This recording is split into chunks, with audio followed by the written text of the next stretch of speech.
that, anatomy, even though I'm not that good at it. So today we are going to focus on finishing this, and I think I might find a problem to to this drawing, so I'm gonna fix it right now. But welcome. How are you guys? Welcome Nichimanji. How are you? It's Monday again. Can't believe it's already Monday.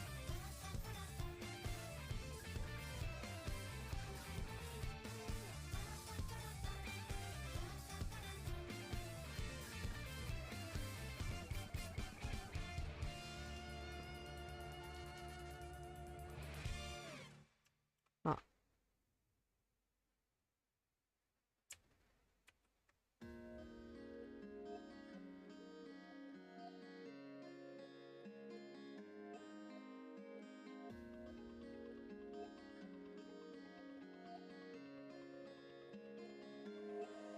Akashi, let me just add number 80084 day waiting for Minecraft stream. I'm so sorry. I have so many things that I promised to people that I would draw for them, so I have to actually finish all of the stuff that I want to do. And my friend just asked me to play Payday 2.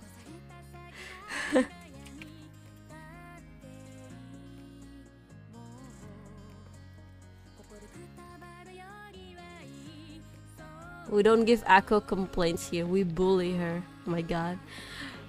Doing great. Can't throw? Wait, you can. But with the 1000 channel point, I think. Amazing art as always. Thank you. Thank you. I'm doing great. It's just that lately I've been sleeping late again. Not poggers, actually. I want to be able to go back to the healthy sleeping schedule, because I think when I have a healthy sleeping schedule, I am way more productive. So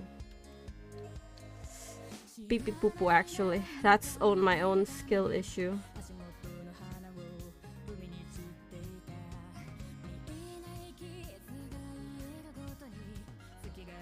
There you go. The body should be good now.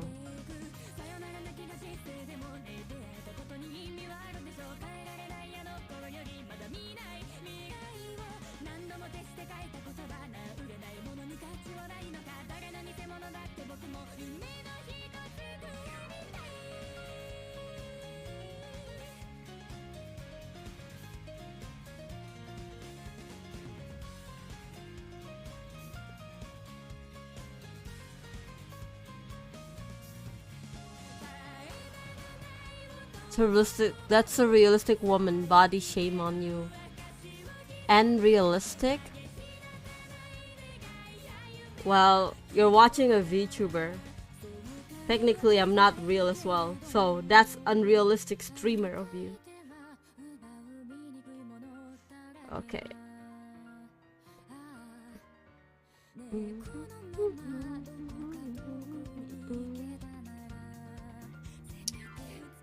I have to draw a lot, and yesterday I'm actually really hyped because that's probably why I didn't sleep way earlier. I was watching videos about how to use FL Studio, so I'm gonna learn how to make music, digitally, basically. I can't type. Yeah, I think you should learn how to type first, then bully someone. You don't want to have a typo while you're bullying someone, especially a VTuber. I actually made my first beat in FL Studio. That's pretty cool, I think. It's gonna take a while actually to understand everything. Like, I'm not even that good with keys, chords, something like that, I don't even know what I'm what I'm pressing half of the time. You want me to use my country's language? No, it's okay, dude.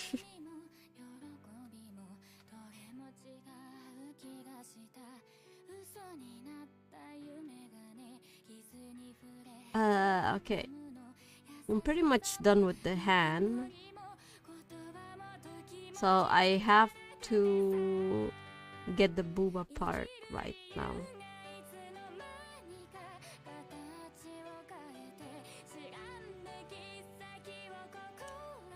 Slowly touching up this drawing.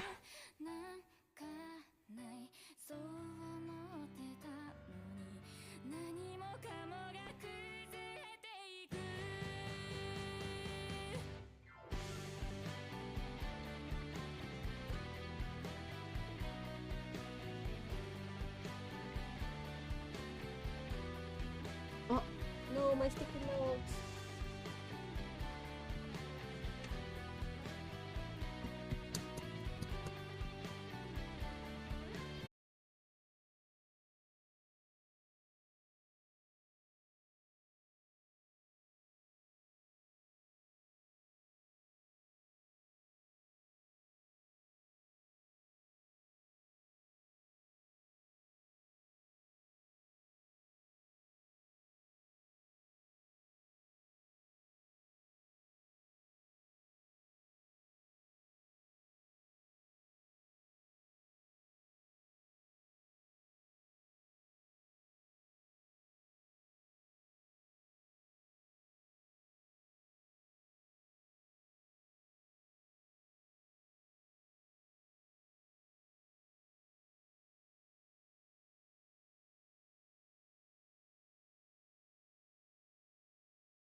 I don't even know what 6 times 8, you know,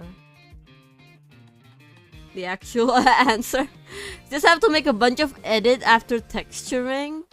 Isn't that really bad though? Like usually after texturing, you know, you'd be done with it and then just continues to rigging from what I know. I'm doing 1000 calculations a second and they're all wrong. Oh guys. I know we're on Twitch but not like this.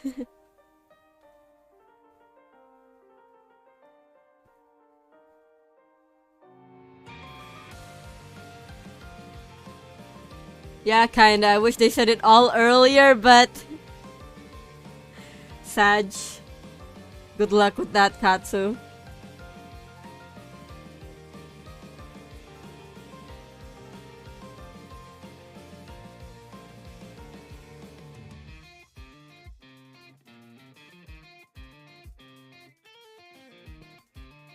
I was just following the proportions and the reference too.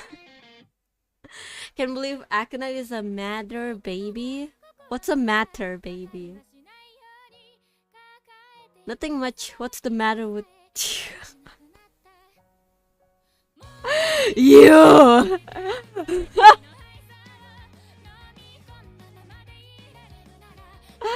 How could you?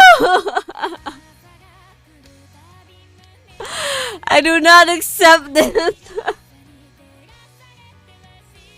I can't believe I was outsmarted. I'm I'm great. Thank you for asking.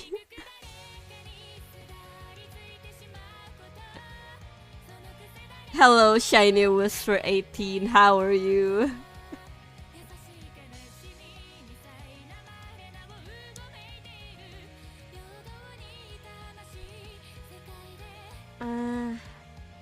We're just drawing, continuing, and hopefully finishing this today. You have officially been welcomed to the Bulliac.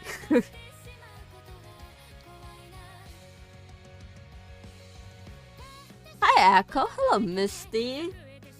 Welcome, been a while, how are you? Oh.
clip on YouTube?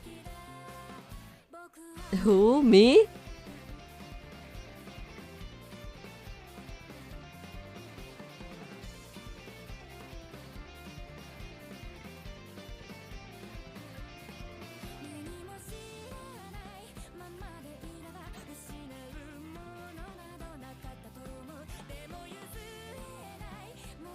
Chat, I need headache remedies.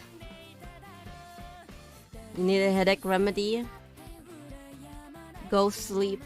Go sleep, jelly straighted butt doctor. I don't know where you live, but it's probably pretty old. Get a new head? I don't think that's how it works. I'm done clipping. Huh? What do you mean? What did you clip?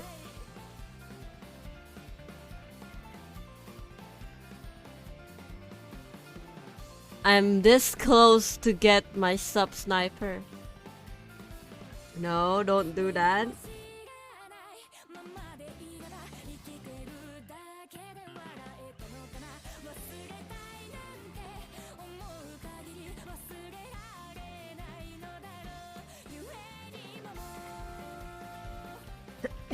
Oh, that one. There's a stretch routine to alleviate headaches? Really? Oh my god. Really? Parts.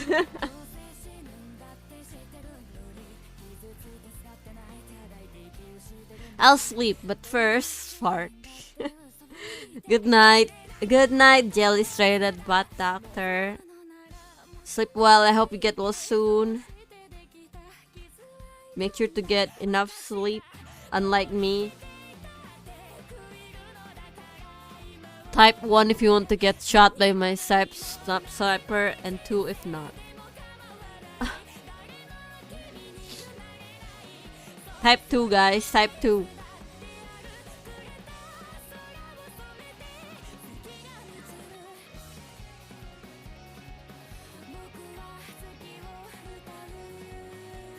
No, type 1.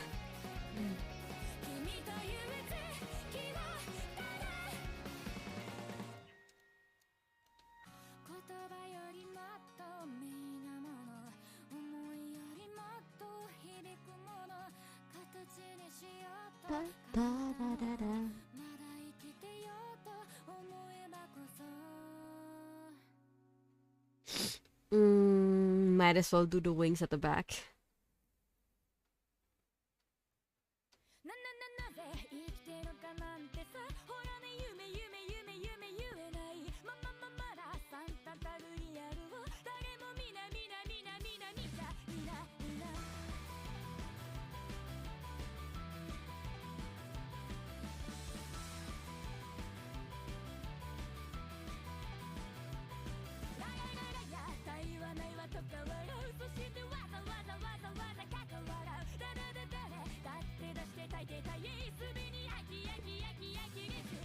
Chat dead, or did they go?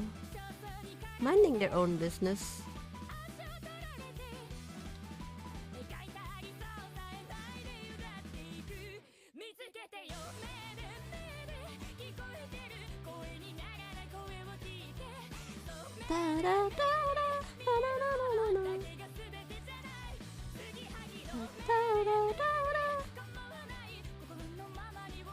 What's this song?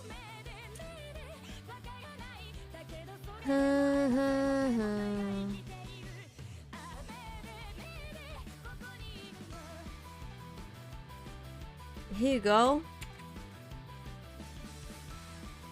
Oh, it's not my headache. It's someone in the chat said they had a headache. I don't have a headache.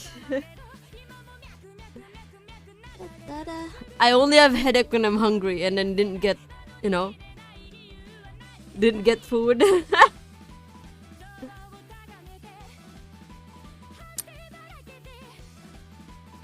Is someone here lactose intolerant? I just want to ask something.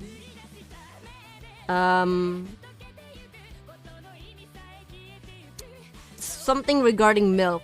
Don't worry, it's not about your dad, but you know, something regarding milk. I'm lactose intolerant, really? Okay, cool. How does it feel, Misty? How does it feel to like you taking like ice cream, yogurt, or like milk, and then it get hurt, right? You're like your stomach feels hurt or something like that. But how does it actually feel? Where does it start? You know, started headaches or I don't know something else. Cause I think I may be lactose intolerant. I think. You too, Nichimaji.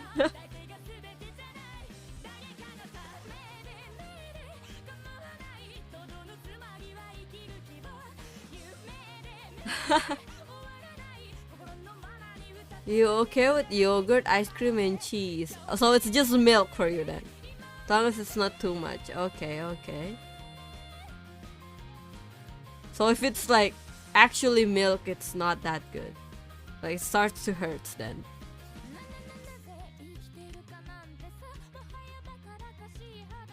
Milk instant death. Fresh milk, my stomach will start gurgling in the next. So it's okay, yeah. That's also what happened to me. So okay, the reason why I'm asking this is because there's this one incident. I was supposed to be working, right? I am working at that day. It's just that it affects the performance, you know. So I was running late, I guess you could say. We have to be at the place. Usually it's around afternoon, but this time we have to be at the morning, on the spot in the morning. I mean, and I didn't have time to get breakfast. So I think it's something else. But people starts to put idea in my head that I might be lactose intolerant, you know. I'm fine with ice cream, yogurt. I don't touch yogurt. I don't like them. Cheese, I really like cheese, but it's usually fine with cheese as well. So people have been saying you might be lactose intolerant, Aconite. I was like, there's no freaking way. After gurgling, then the runny thing starts to yeet from the other. Milk in the morning is the worst actually. It's Girl DM, yeah it is. I think you're I don't know, not be able to drink. I actually charge my energy through food as well. Because electricity could be expensive, so sometimes food can also be fuel.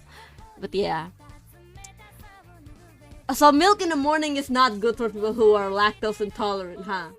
So apa ya, kalau bahasa Indonesia-nya tuh punya kena mah juga gitu, punya sakit mah gitu juga kan. Nah, so I know milk is not good for me in a way.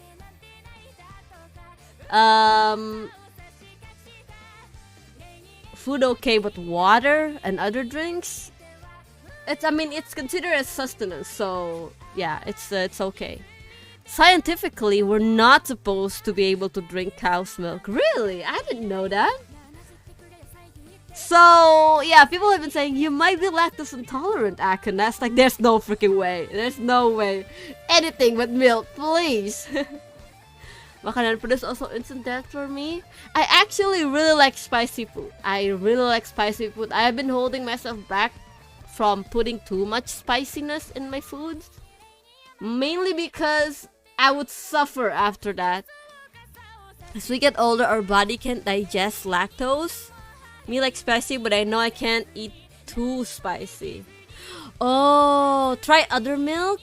You know, that's the weird thing, you know? I have been drinking this milk since way back, like, I don't know, around 10 years ago, when I was still a small little android. But I don't know why, this time, I just can't do it. I just can't. It just gets... we old. So I am lactose intolerant? Is it... what are your thoughts, both Nichimanji and Misty, as people who are lactose intolerant? Am I, based from my story, am I lactose intolerant? At this point, just eat uranium. It got 18 billion calories for 1 gram. There's no freaking way. You like those tolerance? Please no. Nuna milk. I mean almonds. Almonds milk. I used to be able to drink milk. No more boba milk tea for me. Ah, such. I could still drink soy milk though. Soy milk is I love soy milk. I really like soy milk.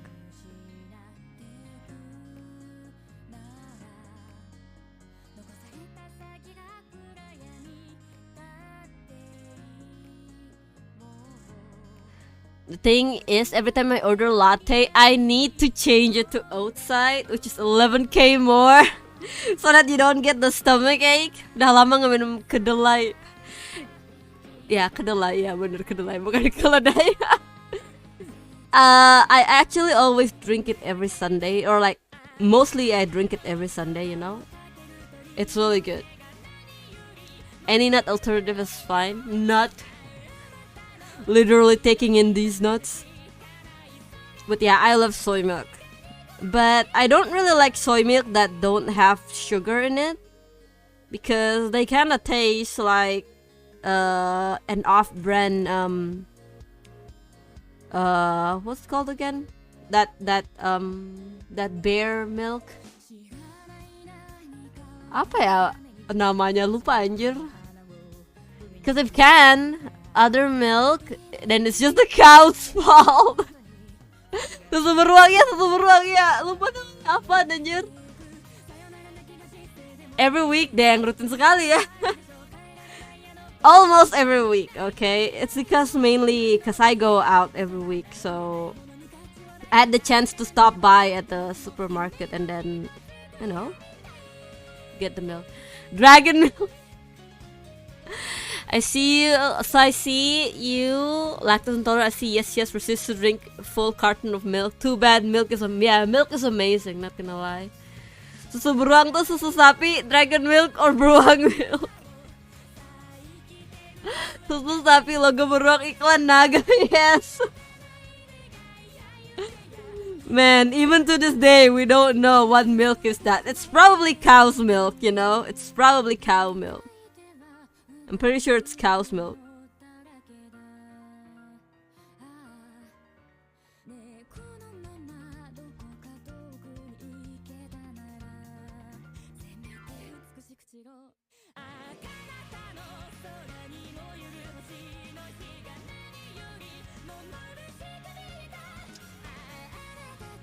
Had to do it. Shut the frick up.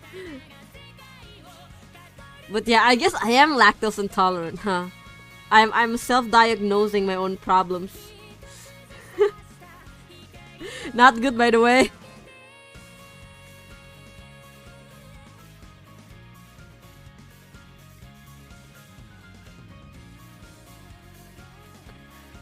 I'm the problem. It's me.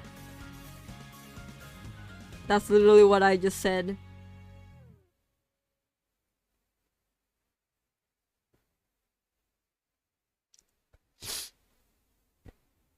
I saw on YouTube, and there's this Johnny Harris said that it's US fault that we drink cow milk. Really? Why? Did he say anything about it? Like, why? If you know that you can't drink it, the earlier you know, the better, you know? There's so many you know in that one sentence that I forgot what you know actually meant.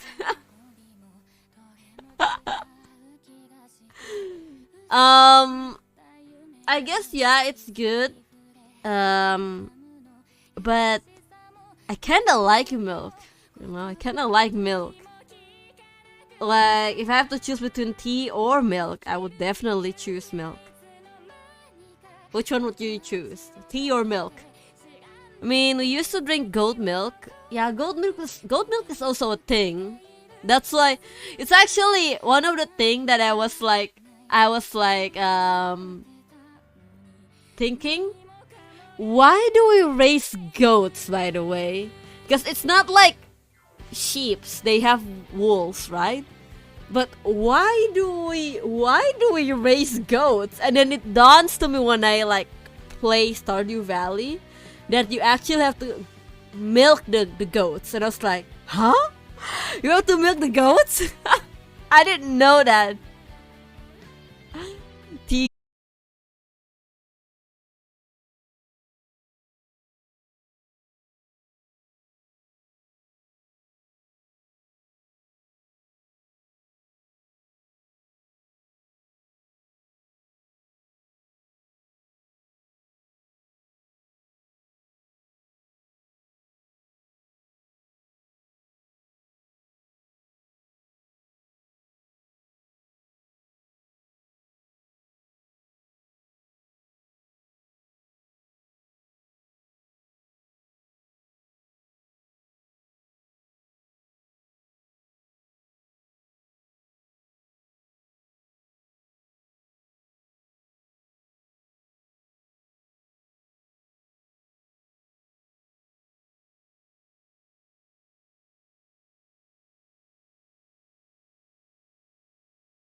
goats or cows as I guess you could say as sacrifices, but in the end they kind of eat it or share it with people, with other people basically.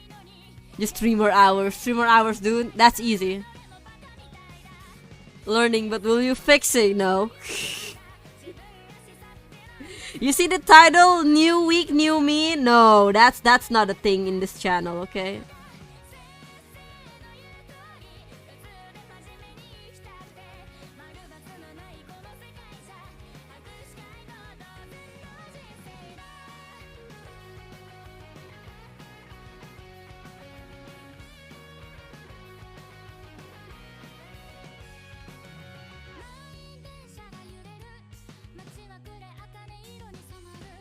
It's connected to religion too? Ah!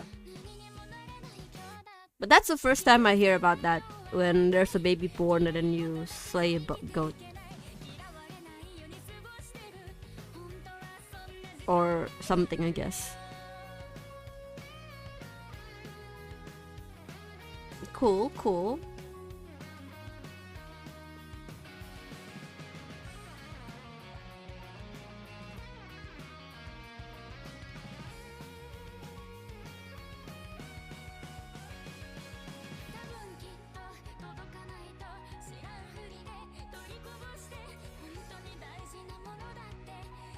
Okay, how would this...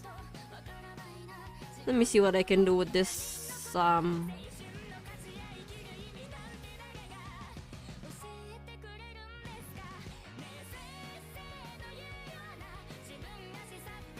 you go.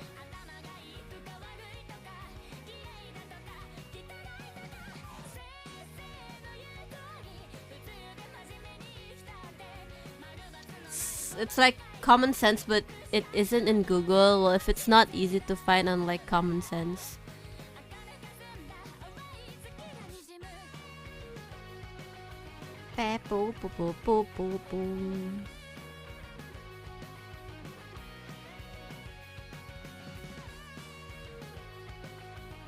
Need to make the lines more softer.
Yeah, but it gives you money. Like, what the heck am I thinking? You don't want a real job. So many, yet only one. Akunet underscore VT. Shut the freak up, Katsu. For 1 second, I thought that said breast size. What breast?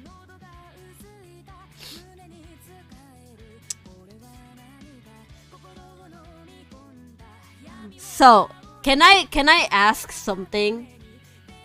I guess it's something regarding to your childhood. Okay, you can ask. You can answer if you want to. If you don't want to, it's okay as well.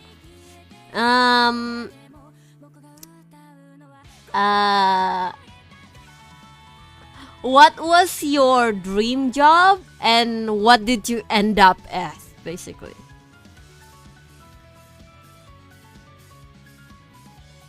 I mean, if you're still a student and, you know, still a student, and then what's your dream job, basically? I'm just curious.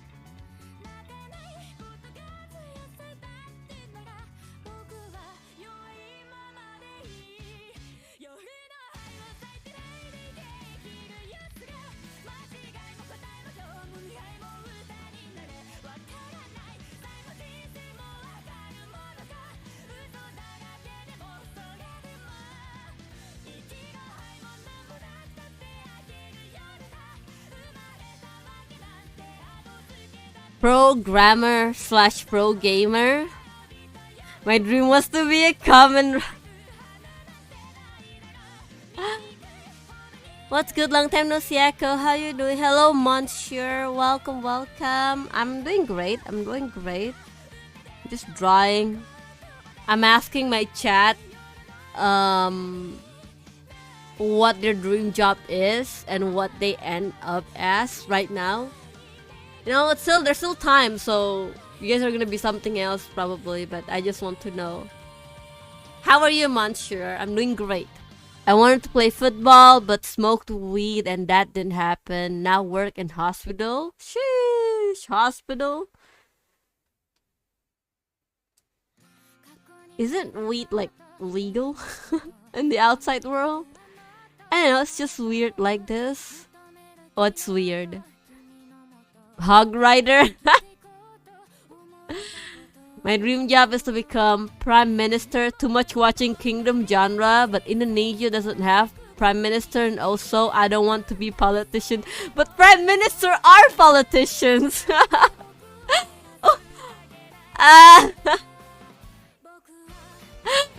Febriandi is still conflicted. I know a girl on Tinder. We got couple dates, and today her husband just called and threatened me. Huh? Why would she even have Tinder account when she's married? What the heck? What the heck was that?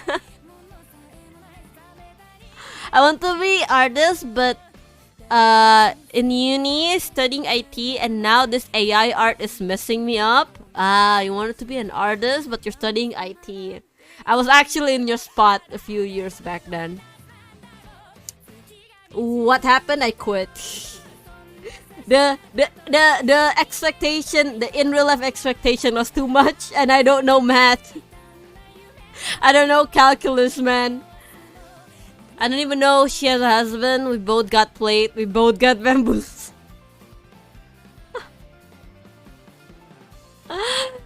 Oh my god, jeez. You had a long day, Monsieur. Quit uni? Yeah, I quit because I have skill issues in math and calculus, and then even my calculus teacher, I was drawing in my calculus teacher, right? In my calculus class, and then my teacher's like, "Why are you in IT?" I was like, "Oh, my parents wants me here." It's like, you should be in visual communication, not here. Like, oh well, I'm here already. But a 5'7" man threatened me, bruh. How tall are you, dude? To be honest, if power hunger people didn't exist, leadership and countries would be gone. I don't know. I don't know much about politics, but Mm, there's a. It's like there's always a bad side to something else. Should I bitch slap him or just told him he ate shit? A man's shit is another man's treasure. No, if it's shit, then it's shit. Don't take it, dude. You're worth more than that. If it's shit, then it's shit. I'm not gonna deal with that kind of woman if I'm a dude. 6 feet, 6 feet and 2. I don't know what that means, but that means you're taller, right? So that's cool. Just want to walk away drama. I ain't gonna deal with drama shit. Yeah, but if that girl came back for you, dude, nah, don't stick your dick in crazy, okay? Don't do that. I'm not gonna have that kind of girl if I'm a dude. Echo, even shit is better than this. Shit is shit, okay? If someone is treating you wrong, chat, and then you identify that as shit, then don't take shit, chat. Never take shit. That's my wisdom of the week. Go. Preach. First day of the week and drama comes. Man, just can't get a break, huh? Don't stick your dick in crazies. Sage advice. After all, you can use it as fertilizer, huh? Well, yeah, but at least shit is still useful, you know? But don't take shit if you don't have to.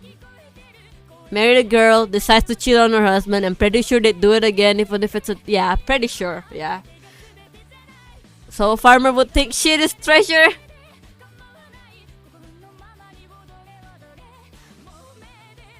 I want to quit too, but my parents don't, and I'm at my 5th year, redo my failed course but can't remember anything. I think it would be such a shame to quit now. So my only word for you is hang in there, dude. Hang in there, hang in there.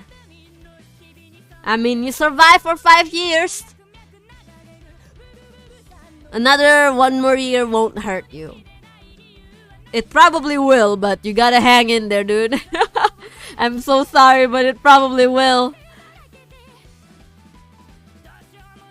You know, could be helpful in the future. I say that, but I quit university. I quit at my 2nd year, by the way. That's how bad it is. If it wasn't me in 2020, I will involve the drama. Holy shit, I love drama back then, but it's 2023. I'm off those noisy things. If you're below me, don't talk shit to me. It will a lot. Yeah, hang in there, Mistier. Hang in there. I know it's probably doesn't feel that great.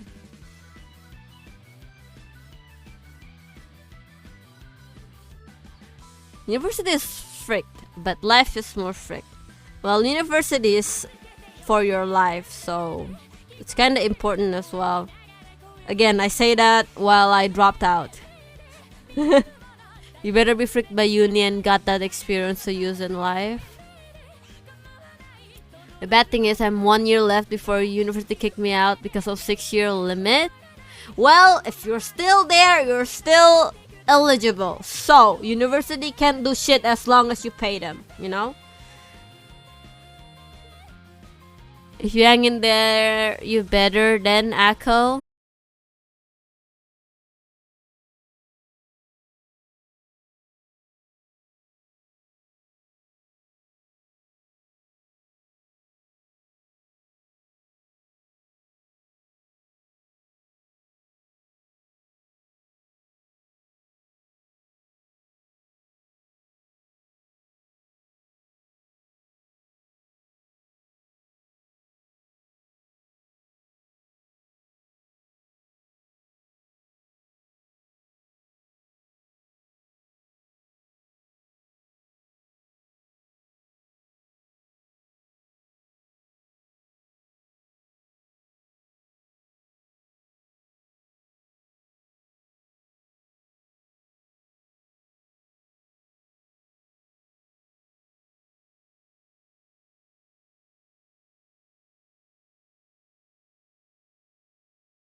Projects more as much as possible and high as much as he can for his pet, but I'm built different. He lost, bolt-headed, lost, I win. Hair death. Echo, are you a ngabbers? Ngabbers? What's a ngabbers? Then you have to do my man like that. Posture check and hydrate. Hello, David. Welcome. How are you? What's a ngabbers? Hello, Monochrome.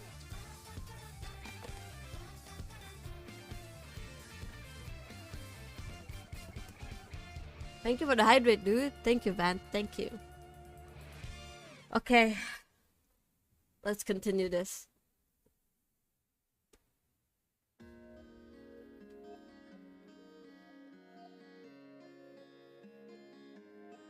So I'm finished over there.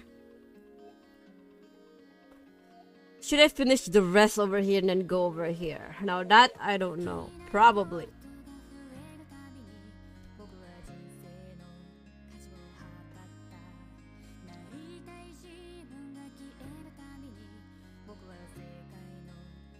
It is kind of sad though that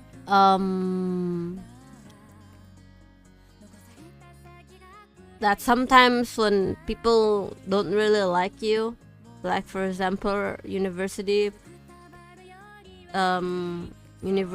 lecturer, they make your score go low, but you do need to learn about attitude, I guess, in the real world, you know. And then that is probably one of the way to learn as well, but it's kinda hard as well because it's not, I don't know.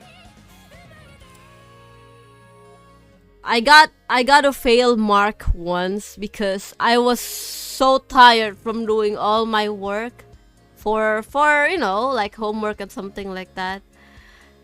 And then I got so tired of you know, doing my assignments, and then I accidentally fell asleep. Like I accidentally fell asleep in a class, and then I got a fail mark. So that's kind of sad actually. Like I didn't mean to fall asleep, dude. Like, you know. So it's just sad. Clip your motivational speech and put on only replay when I study. Thanks. No problem. I don't think that would help.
go eat out all alone or with friends. Friends also okay if you like company. Just treat myself a little bit. But if I don't have the money, I usually visit, not visit, but like try out old games that I haven't played. Ice skating, yeah, I like ice skating, even though I'm not that good with it, but I do like that. There's an ice skating ring really close to my place, so that's why it's pretty close to me, so I like doing it. If it's too far, then I probably don't do it.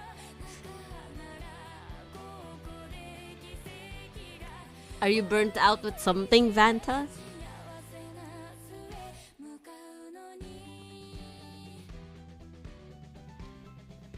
Usually, a really good food would help you with that, dude.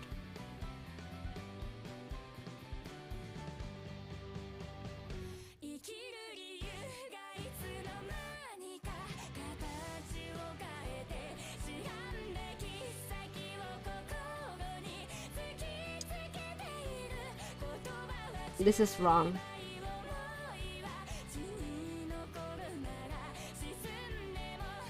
Taking a walk or just thinking in the shower usually does it for me.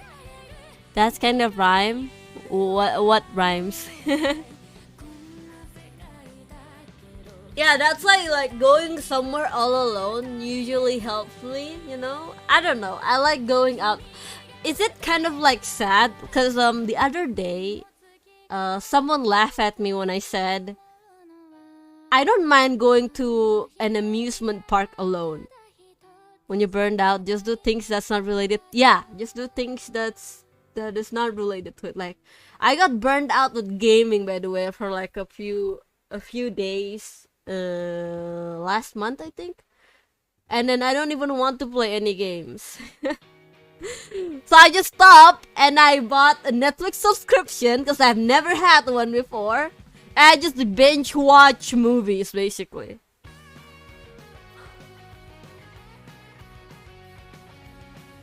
Nothing wrong with doing things for yourself. Yeah, but people think like, at least from what I'm getting from the conversation, if I go somewhere all alone to like a place you're supposed to enjoy with people, that's just sad. That's what people said. And then they told me like, here, let me tell you how to socialize. And I'm like, no, I enjoy my time alone, you know? Waiting for people to do stuff, but sometimes you end up not doing anything and getting upset. That is also one thing, yeah. I'm feeling kind of burned out, honestly, from what, if I can, if you don't mind. It's like everything I do is meaningless.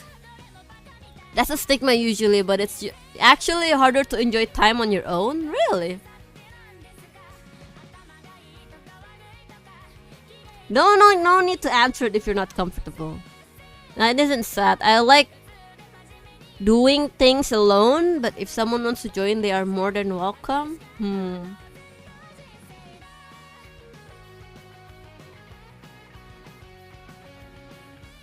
Oh, I need to see a reference for this.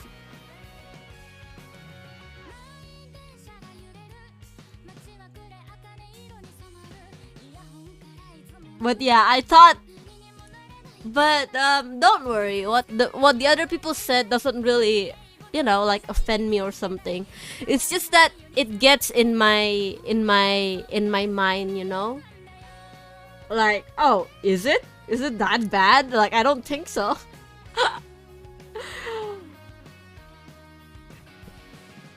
Generally playing games and creating content, I guess. Oh yeah, I get what you feel, dude. Like I think it was like last month around January. I don't even want to touch any game at all. Like I'm like, I hate this game. I hate this game so much. Like no, I'm not gonna do it. Cause I've been playing a lot of FPS. I thought, you know what? I'm gonna buy a game that I used to like, which is platformers. And then that's how I come to finish Death's Door a few weeks ago. You guys remember that stream, right? Yeah, I was so sick of FPS. And then I'm like, you know what? I wanna go head empty and then just play something that I haven't played in a while. And then it was platformer, so I bought it. And then, hey, you know what? I enjoy it a lot. It's a good refreshment. It's a good refreshment from all those multiplayer games, and then the arguing on Overwatch or something like that. So that's cool. The loneliness part, yeah, sure, it can be seen as a bit lonely, but it's also hard to be content with being with yourself. I like being with myself. So say if you want to do something, invite people, nobody shows up, how would you feel? I would feel sad, of course. There would be something like, I would feel like, oh man, Sag, I have planned this like a few days ago, that's sad, no one can come. But I cannot control people's lives. So that's probably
Um, it should look like...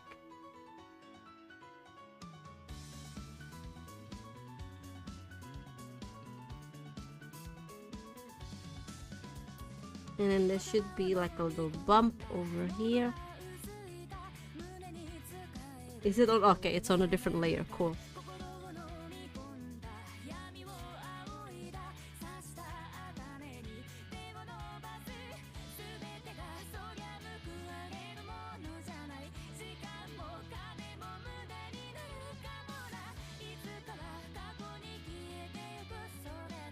It's basically gonna revolve around here.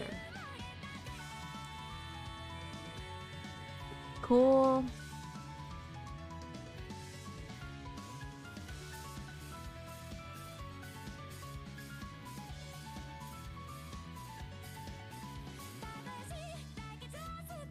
Da da da da na na na na na na da da da da da da da da da.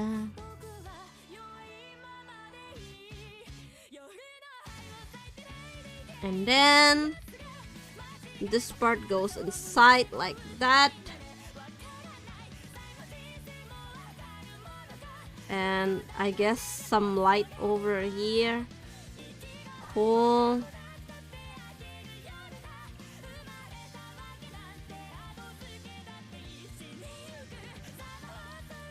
Let's make this shadow a little bit lighter.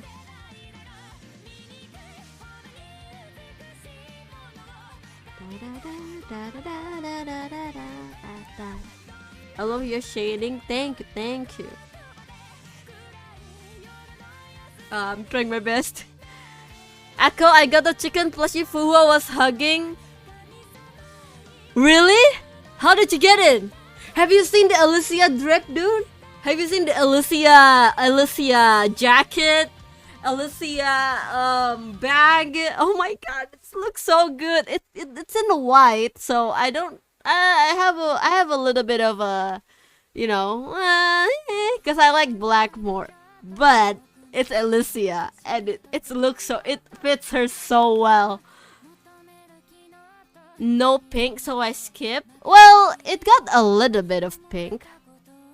Yes, I love the shading too. Thank you, Nichimanji. Thank you, dude.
Maybe it will make sense. Oh my god.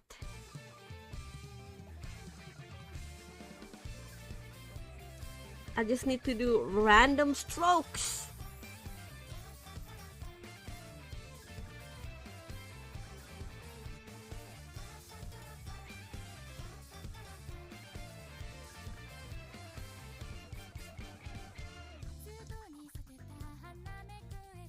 And then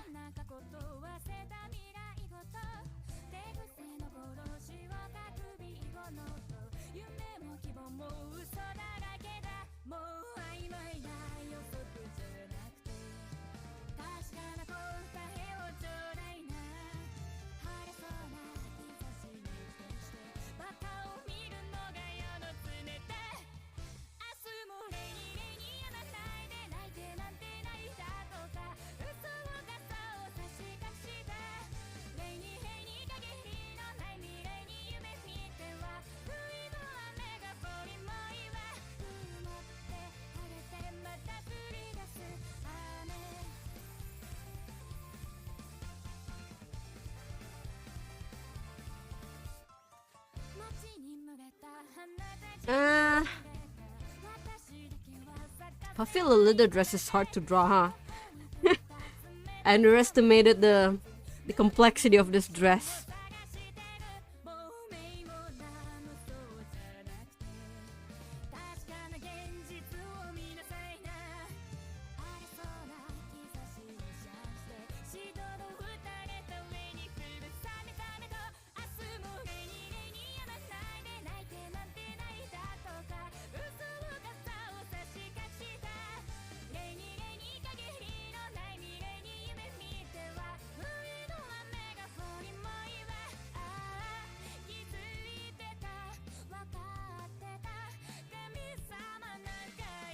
There you go, that should look fine.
Cukup di Pepe doi, ini sama cuaca.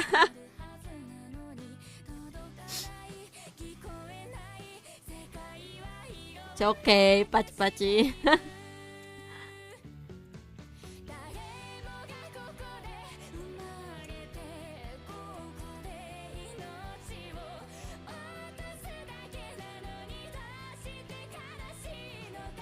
Come on, Aconite, a little bit more, and then this arm would be done.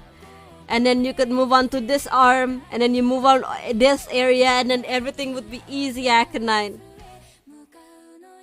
Come on, Aconite. Ow, I slapped myself. Especially there's Indomie soto telur double and some warm coffee. You know what? I'm really hungry now. You can do it, Akko. Thank you, thank you. I see Akko's rendering in one layer. Yeah, I'm actually rendering in one layer. It's just that for this one, I was experimenting, so I put on a different layer basically. But it's actually all here, you know? It's just only on that part that I was working on a bit different. Because it's kind of hard to draw a puffy dress actually.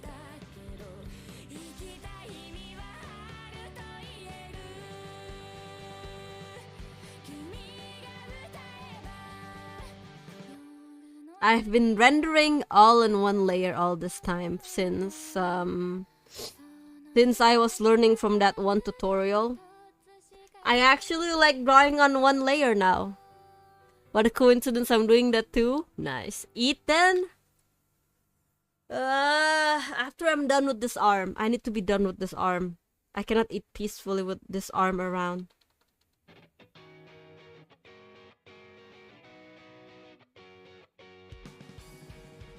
I kinda like rendering in one layer now.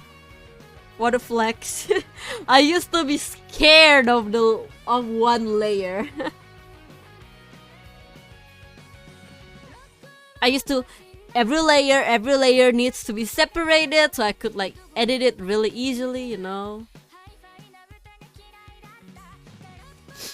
Now everything is one layer, so I don't know. It got its own, you know, its own time.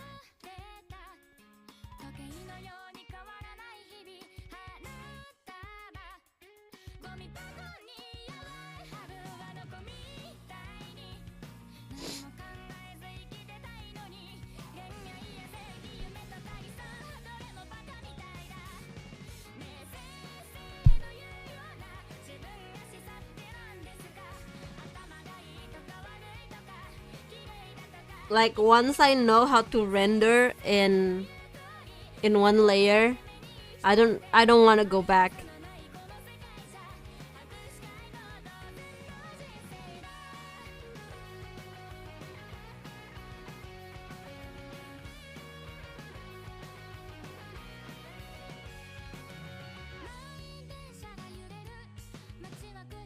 Akko becoming Bob Ross.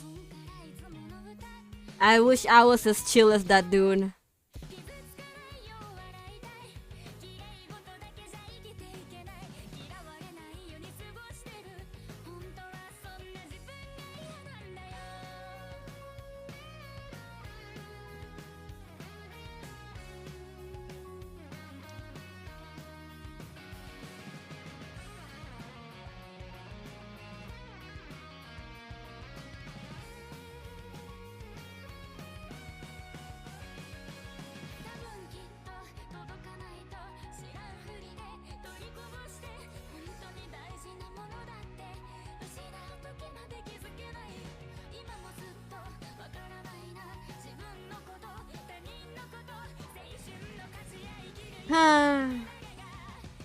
How am I gonna render you?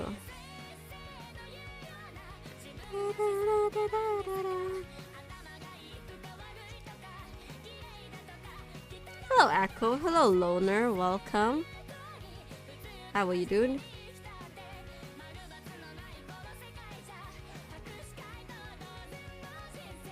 It's been a while actually since I did a community day. I should probably do a community day soon.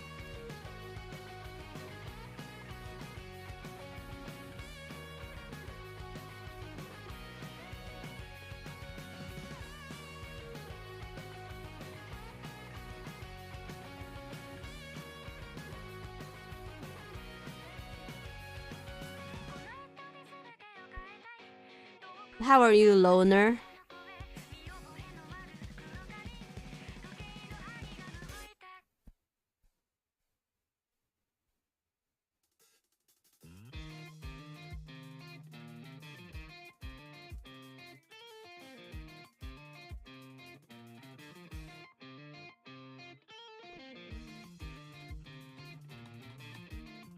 Okay.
Watch their YouTube instead.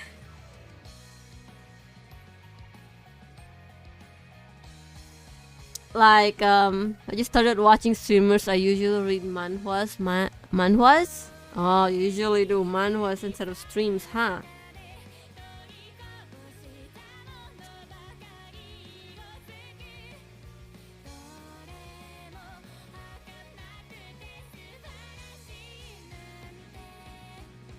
Because I always wonder what's the appeal of streams, you know, rather than the videos that you guys see on YouTube.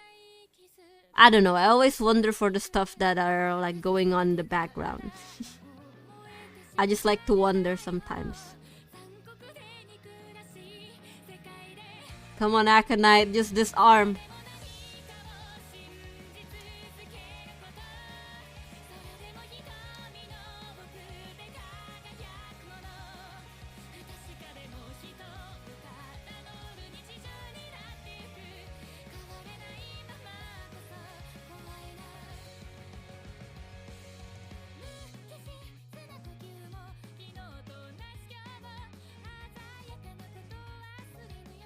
I imagine all the hours I put into this drawing just to be seen for like 1 minute and people would just scroll away.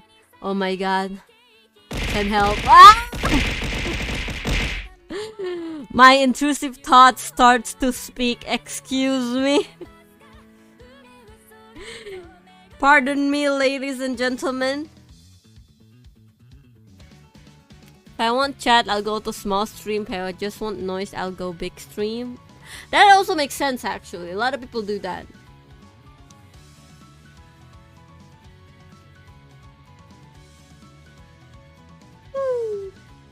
Oh.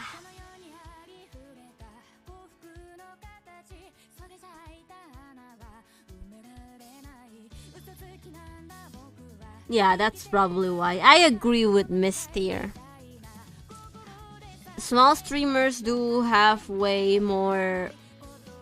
They're responsive to chat. Responsiveness. They're fast to respond to viewers, basically. I used to watch Pikame every morning though, but I haven't seen her for a while. Actually, talking about Pikame, I think Pikame is having a little problem from what I heard. It's because of the Hogwarts game, from what if I remember correctly. I always go to swimmer that about to swim Honkai to collect tears.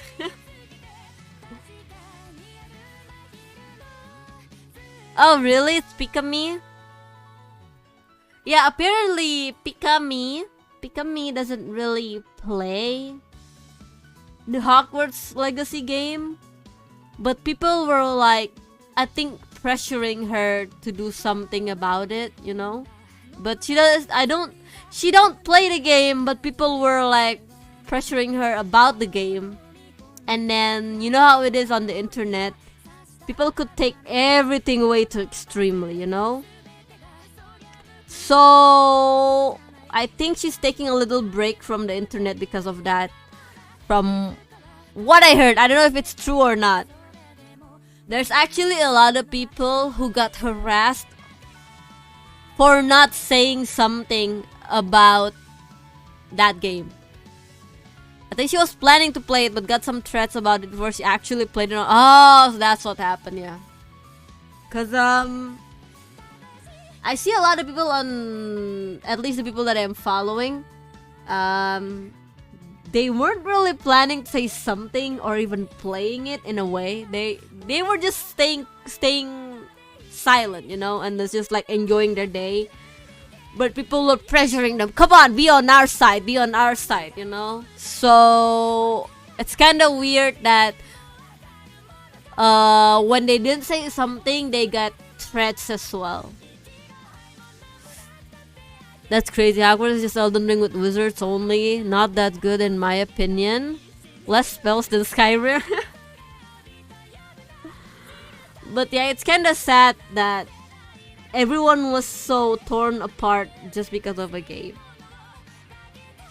It's a freaking game. I know an opinion could matter a lot, but man, it's kind of scary the length of how people would go with just, you know,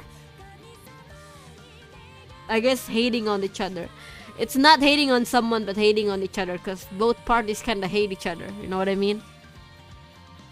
We should just let Harry Potter die. I mean, I don't think it's kind of hard seeing something that you like just, you know, over. And it is a big franchise with a lot of budget behind it, so it's kind of hard to make it die. That's why I don't see her even on Twitter. Yeah, she basically take a little break from internet because of that. It's kind of sad, actually.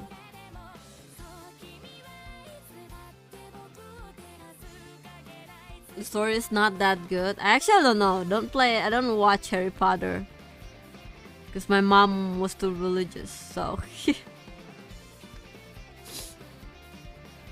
I guess I'm glad that I didn't get hooked into it. I could see probably how I would get into it if I actually watch Harry Potter. because I do like cool magic stuff. But jeez, I haven't been having fun looking at Twitter actually lately. I mean, whoever had fun on Twitter.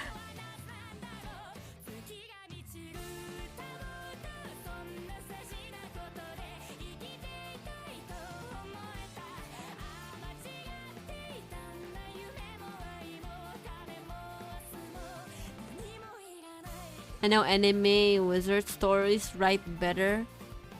Not about the story, it's about how the story introduced the magic fantasy world wide. True, true, true.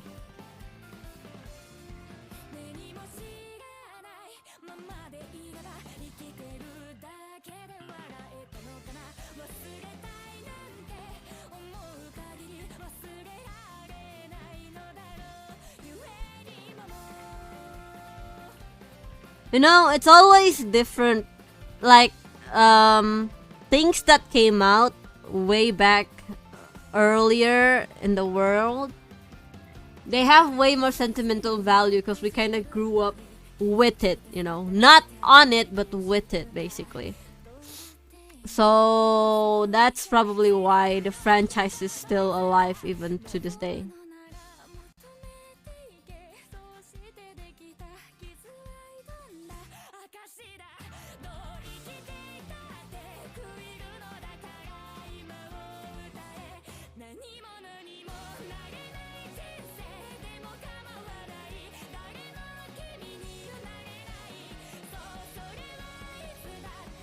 Okay, how am I supposed to draw this?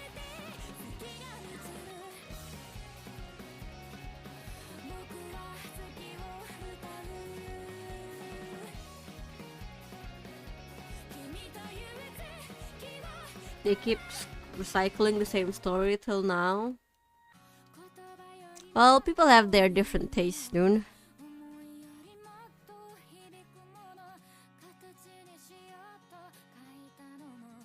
Can't really say much about it because I haven't seen it myself.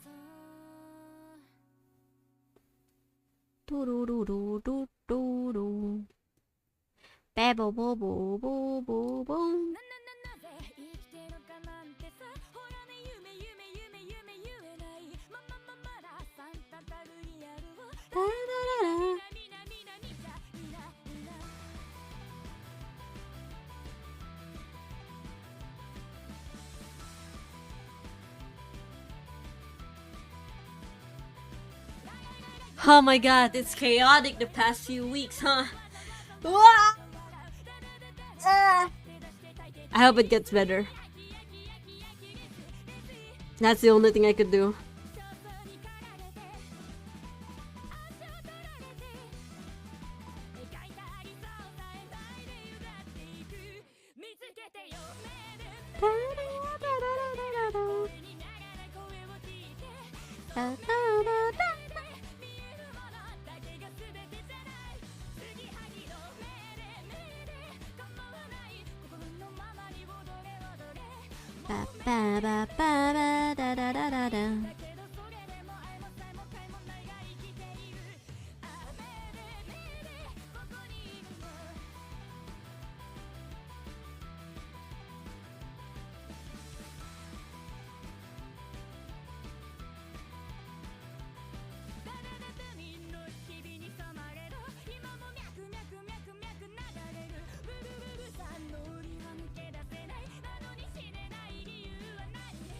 I don't like how that look.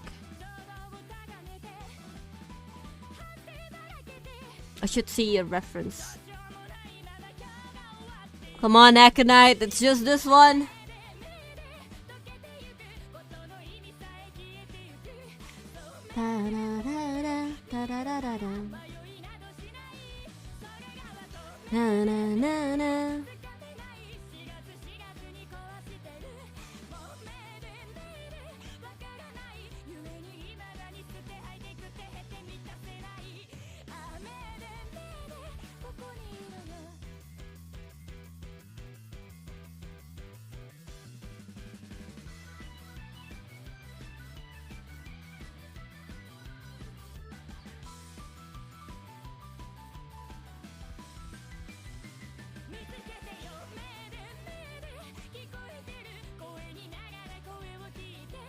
Da, da, da, da.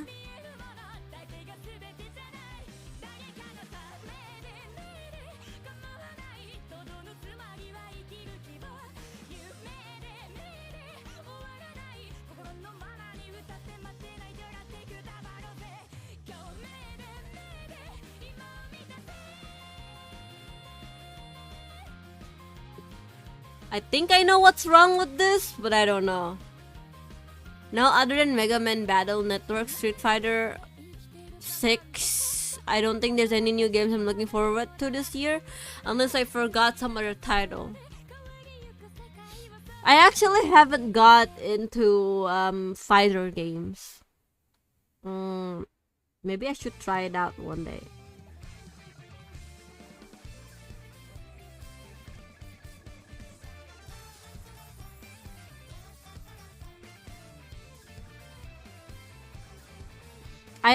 Okay, there's a part of me that really like watching Tekken Pro players, by the way. Especially, there's this one girl called Yu, I think, from UIU. Oh my god, she's so pretty. Get into Tekken Echo, let's go. I really like Xiaoyu. But I don't know, should I?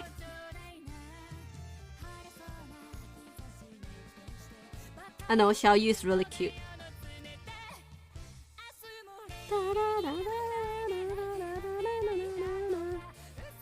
I'm looking forward to Zenless Zone Zero and Star Rail. Yeah, I'm also looking forward for Star Rail because, you know, it's Honkai. We gotta be involved in Honkai. Tekken appeals the most to a casual audience too. I haven't Tekken since 3. New Echo art. It's a fan art. It's a fan art, Lala. Welcome. How are you? I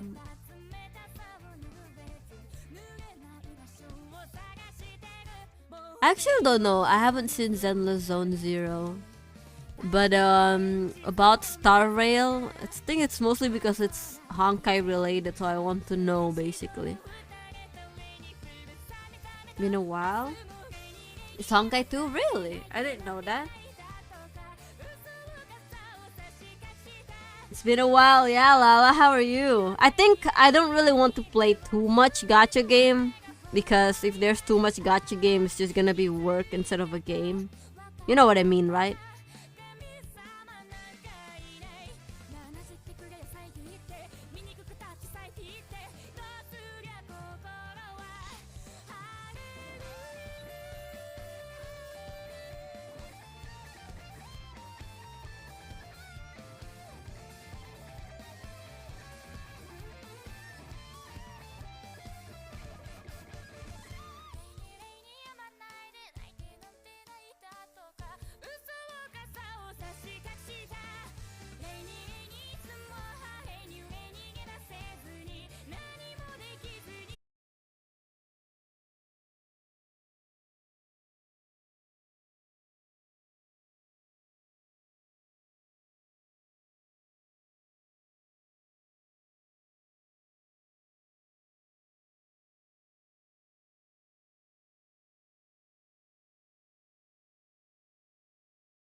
But yeah, I will also start a little bit early, like 12 p.m.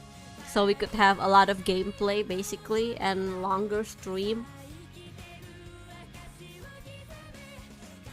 I kind of enjoyed the time that we spent in Honkai Week. I feel like that's good that we have longer stream.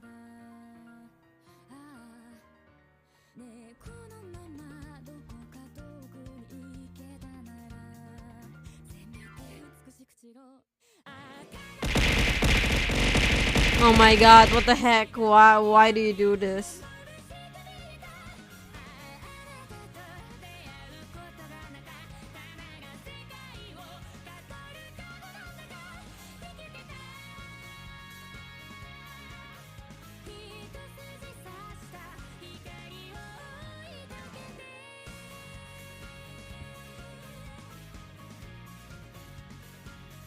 Besides, isn't Needy Streamer Overload basically a streamer simulator? We already have you for that, Akko. Well, it's my turn to stream the Streamer Simulator on stream, yeah. Streaming Streamer Simulator on stream. I want to play it, but back then I didn't have the money to buy it. Now I could, so... means only one thing. Time to play it on stream. That's literally the only reason why I haven't played it, is because I want to play it on stream. So everyone could enjoy, basically.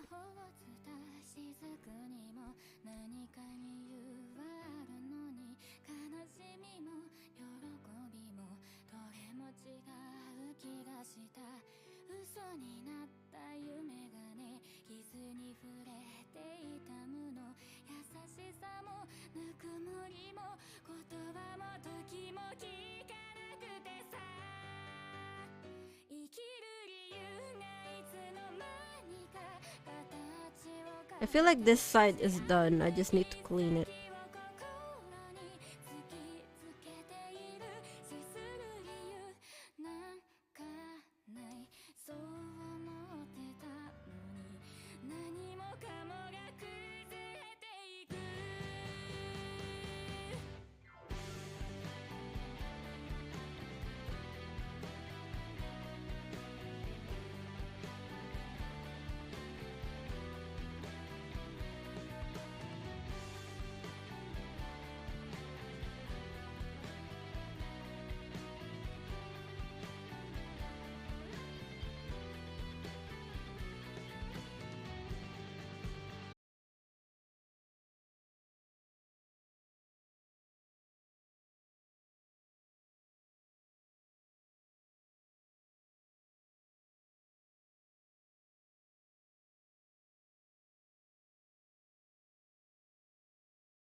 Stream is still alive.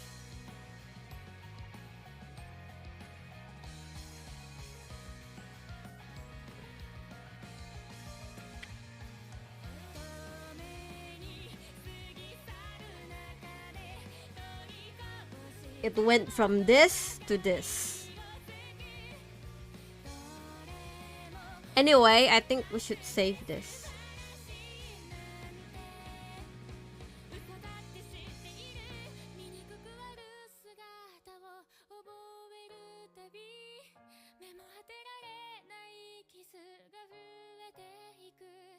Arm is small. Shut the frick up. Ippo-chan? Nah, I'm not Ippo-chan. Ippo-chan is not an internet provider. Ippo-chan is actually internet positive. It's supposed to be like the jokes of, you know, safe search stuff. No. I actually don't do glasses. My real design is like this. I don't have glasses actually. See? I don't have glasses at all. Unlike Ippo-chan. Oh my god. You won't believe at how many Ippo-chan loots I see. It's kinda alarming actually. I just have glasses on when someone redeem it. Full Akko model. The arm is big enough, okay? I'm not gonna make it bigger. I'm already tired making it bigger, okay?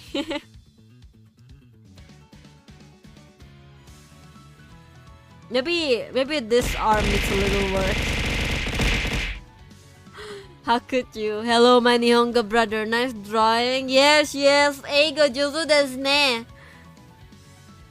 O genki desu ka? O genki desu ka? Dirosta-san. Dirosuta-san. O genki desu ka? You did fix a bit. I did fix it a bit.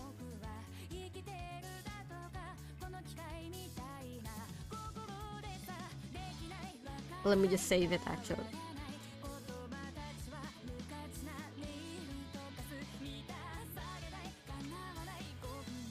I've also seen such things. Well, we are on the internet. I remember when a Mexican news channel told the internet to make fan art of their mascot.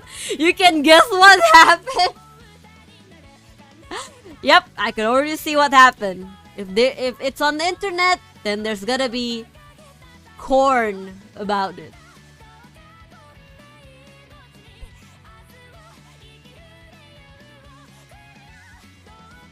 I should do an Indonesian streaming, Indonesian language only stream again, and then see me suffer. That's rule 34 for you. Yep. So wait, we have Aconite, but where's Akko Day? Akko Day. Frick you, Nutcracker. Genki. Man, I'm jealous of your drawing. Maybe it's time to get working on those drawing, Dirosta-san, huh? Here, I'm gonna speak only in Japanese, okay? Dirosta-san, Renshu, ii desu. I'm actually learning some Indonesian from this old book I grabbed. Figured it'd be good because for some reason I keep watching Indonesian streamers. Wait, where are you from? If it's okay for me to ask. Eh? Yes, Renshu ii desu. Renshu ii desu. Hawaii? Sheesh! Hawaii? No, you're the first one from Hawaii here. Hawaii. We're like kawaii. Oh. Quality Japanese Akko, thanks. Doitashimashite, Nightquacker-san. Nightquacker-san.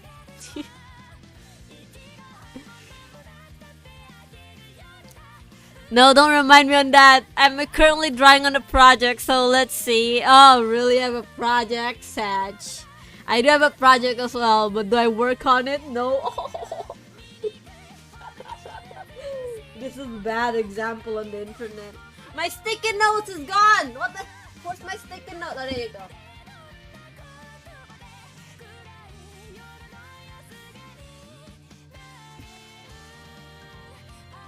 It's Bahasa Indonesian book says. Why do you have a Bahasa Indonesian book with you, dude? You have an Indonesian friend? Kawaii desu ne.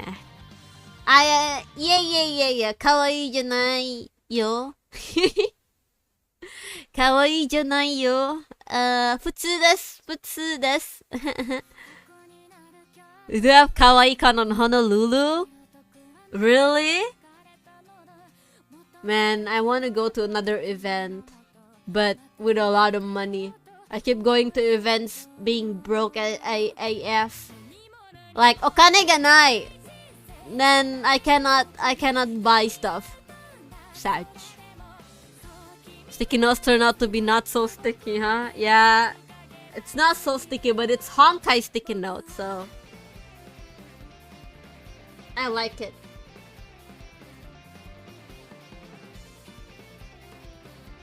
Introducing Indonesian by Dr. Randus T.S. Lee. Got it from a random thrift store for free because they didn't take care of purchases for less than 5 USD. The guy said, just take it. Wow, you have been blessed with the wisdom of Lee-san.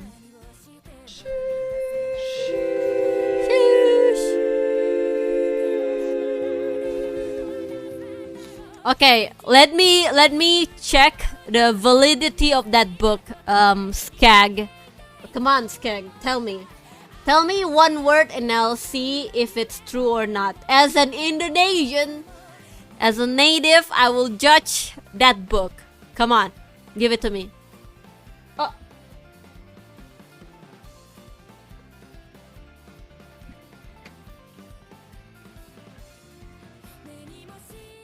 Kuda means horse. Yes, Kuda means horse. Yes, that's right. Give me a sentence, a full sentence. My sticky notes keep not sticking. I'm butchering English.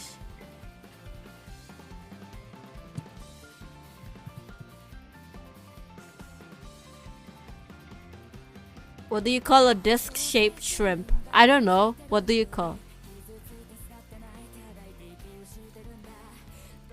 So, Ako, I was thinking, yes. Ada bajamja bang. What the heck is bajamja? But you are doing it correctly in terms of a sentence. I don't know what a bajamja is. And I don't think that's a real word, except if it's a name of something. A, B, C, D. Shut the freak up, Lemon Man. Looks like a name. Yeah, it's probably a name. Bajamja is definitely a name. Or a thing. You know, a name of a thing. But it's true, yeah. You could use that sentence if you want to ask if something is available. Like, ada kuda bang? Ada orang bang? Ada air bang?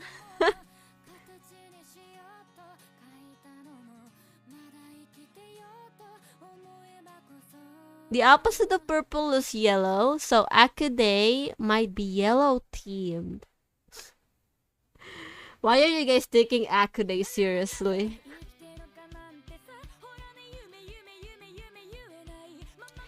Ebby CD. Hahaha, I'm sorry. Oh, Ebby the VTuber, you mean?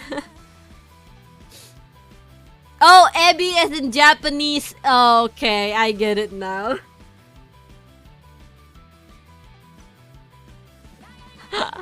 I get it. Is this Photoshop? No, it's Clip Studio Paint. You can see it up here. It says Clip Studio Paint EX.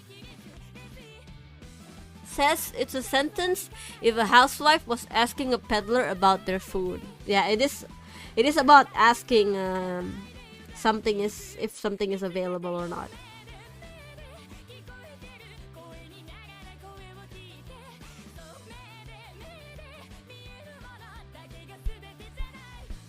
Gonna go taking my Japanese class now. See you. Wait, you were in Japanese class? Chotto mate! Chotto! Ai, terashai. Bye-bye. I use Procreate. You use Procreate. Isn't Procreate for iPads? From what I know.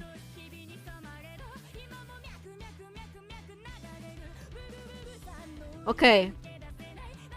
Yeah. Oh man, I was actually thinking of getting it's either an iPad or a display tablet. And I ended up getting a display tablet as a gift. So I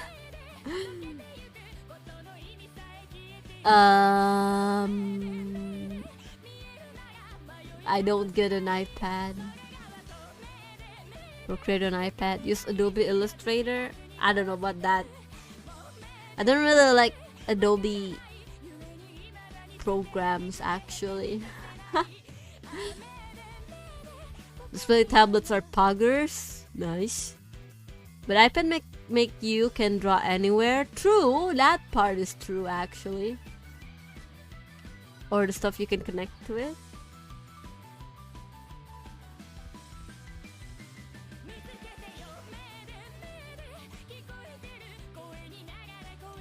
But if you can draw anywhere, but damn, I would get burned out really easily if I can draw anywhere, not gonna lie.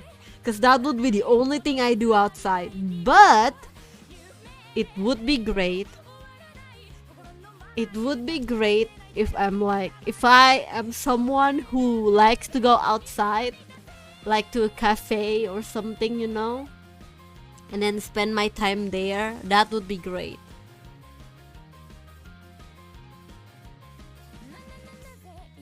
Also play gacha game in there too. But you don't want to draw anywhere. Yeah, I don't think I would want to draw anywhere. But if I have the option to, I'll probably draw a lot. And that is probably why I would get burned out easily with the option of drawing anywhere. Okay, I'm gonna go for like 10 minutes. I'm gonna cook myself some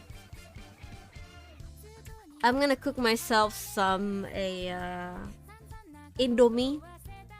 Oh yeah, Skag, because you're not eating, but you're reading an Indomie. You're reading an Indonesian book. You gotta try out Indomie, dude. You gotta try it out. Indomie goreng, muah. Mie sedap goreng, muah. So good. You gotta try it out. No way you eat Indomie. Of course, I literally live in Indonesia. I eat Indomie. That's my livelihood right there. Indomie what? Indomie is an instant noodle from Indonesia. It comes with the one with the soup and the one with no soup. Do you know what I mean? It's very popular in Africa. Really? I didn't know it got that far. Jeez, shish. Let us know if you screw it up or not afterwards. Too much sodium. I don't even know what sodium is. Is that salt? Indomie nuts, got them. Shut the frick up. But yeah, you gotta try out Indomie, dude. You gotta try. Just go to your. There should be like an Asian store or something, right? Or like a.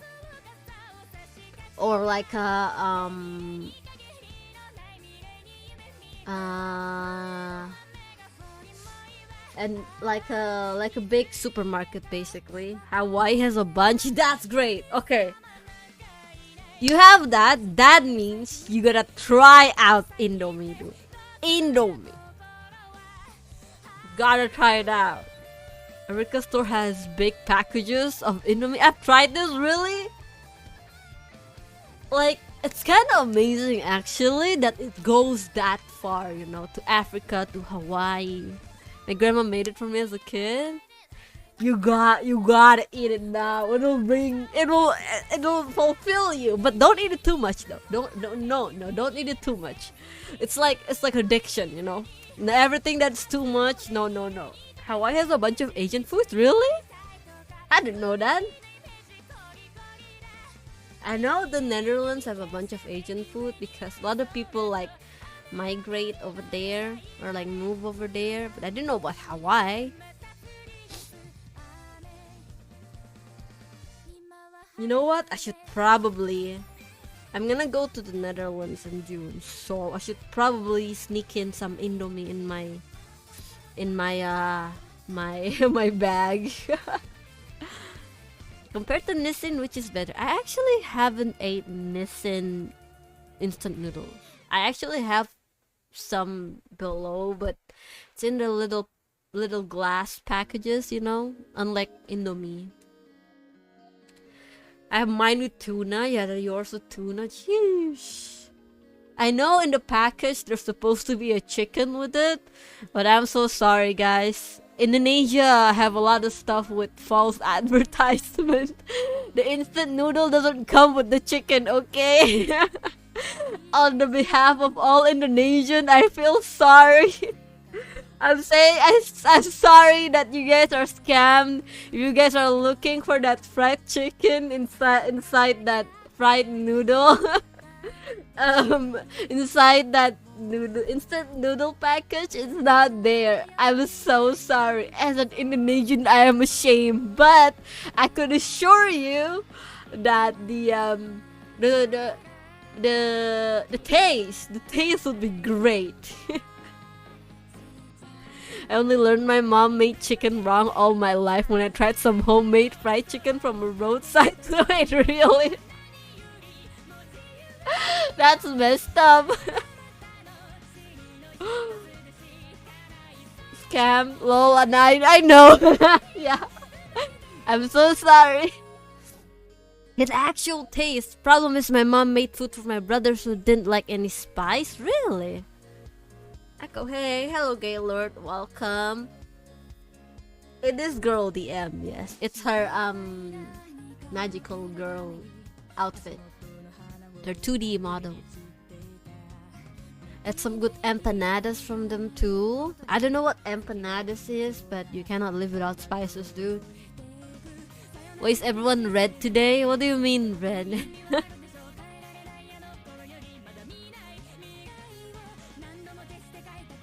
Girl DM. You like girl DM?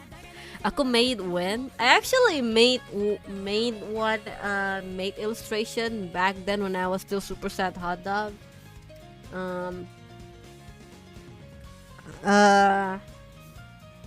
But I should probably make another one. Pretty much realized, oh, I like spicy shit because Thai food freaking slaps. I actually haven't had any Thai food in my life, even though I live in Southeast Asia. I am so sorry. I am ashamed of myself. I will try one day. I wonder how Girl DM track her face. The model is so good. It's actually the same as how I track my face. Here you could see. It's just that with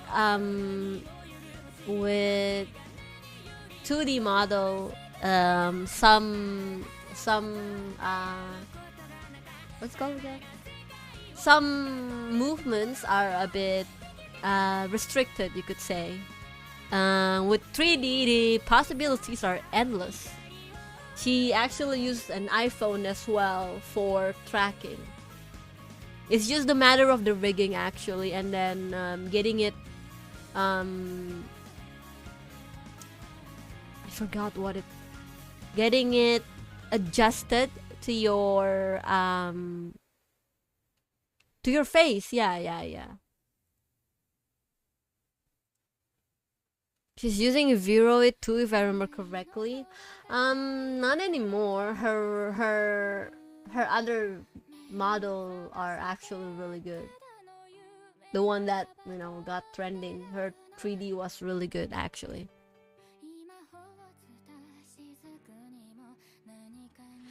Yeah, she have more of that, but her model is 3D, so the tracking is way better than a 2D. Hello Darren, welcome. How are you? Like, I think my rigging is pretty good. Like, look at my mouth move. It's pretty okay, I think. kind of look like purple girl DM. But I'm a fox.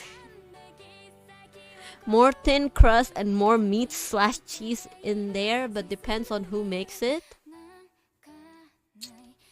I like spicy food. You know what? You guys are making me hungry right now. It good? Nice. The model is great. Cool. Thank you guys. Thank you. I'm taking credits. But my art mom and my live 2D mom both do really well actually on my model. But if I want to have a better tracking like this, I actually need to get the iPhone in front of me, which is kind of blocking my view on the screen. So I usually put it on the side and it would look like this. Okay, I'm not gonna move my head, but it will look like this. Yeah, I moved my phone to my right side, so that's why it seems like I always look, you know, towards the left basically. And then usually when it's too far away from the front, it will not track quite well. Do you eat gyoza? I've been looking for spots that make good gyoza. Sadly, I haven't found a place that have good gyoza. Not gonna lie, I like gyoza a lot, but the last gyoza I ate was a disappointment. As a 3D artist, I don't know the step after the model done, like after the rig and skinning from 3D to able to track the model. I'm missing those steps. I guess you need to rig it according to the iPhone settings actually. I think there should be some tutorial on YouTube on how to do that, but it's probably way better to have someone teach you about it. But I don't think anyone would just teach you right away about it, you know. Fried chick is 6 pieces for 10 USD. I know, it's so cheap here. Nah, okay, I'm gonna go cook my food. Homemade barbecue sauce and buffalo wing sauce. Okay, dude, stop making me hungry. What the heck? Gyoza is easy to make. Okay, guys. Okay, how about a cooking stream? One day, I have a small portable cooking place. You know. One day. Okay. I'll do it when I have money to buy the ingredients. Ako, there's gyoza in Tres Japan, just saying. Yeah, dude, when are we gonna go out again, dude? Like, I thought we were gonna do karaoke. It's gonna be March soon, dude. I am now also hungry. Ramen Seirok, yeah, and Kasia in Block M Jakarta has good gyoza. But it's not the gyoza I'm looking for. I guess one day. But yeah, while I'm going to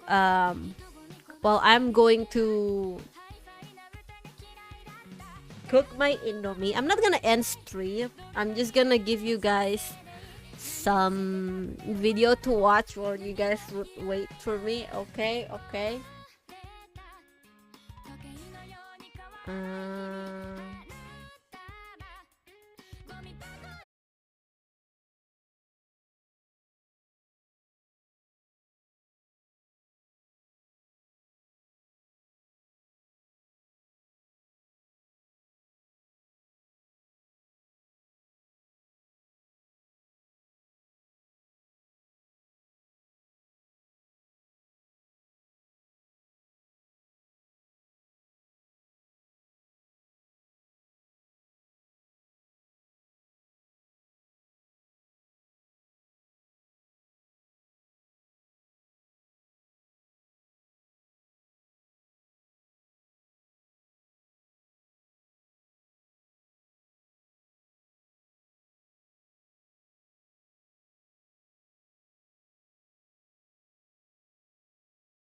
no one's got your back, especially not white people. That's right.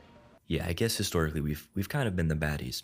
As the kids walk out, they spot John. Uncle, there's a white man out here. I've seen those before. Not like this. Zeus walks up and has a look. Shit. The sign reads, I hate.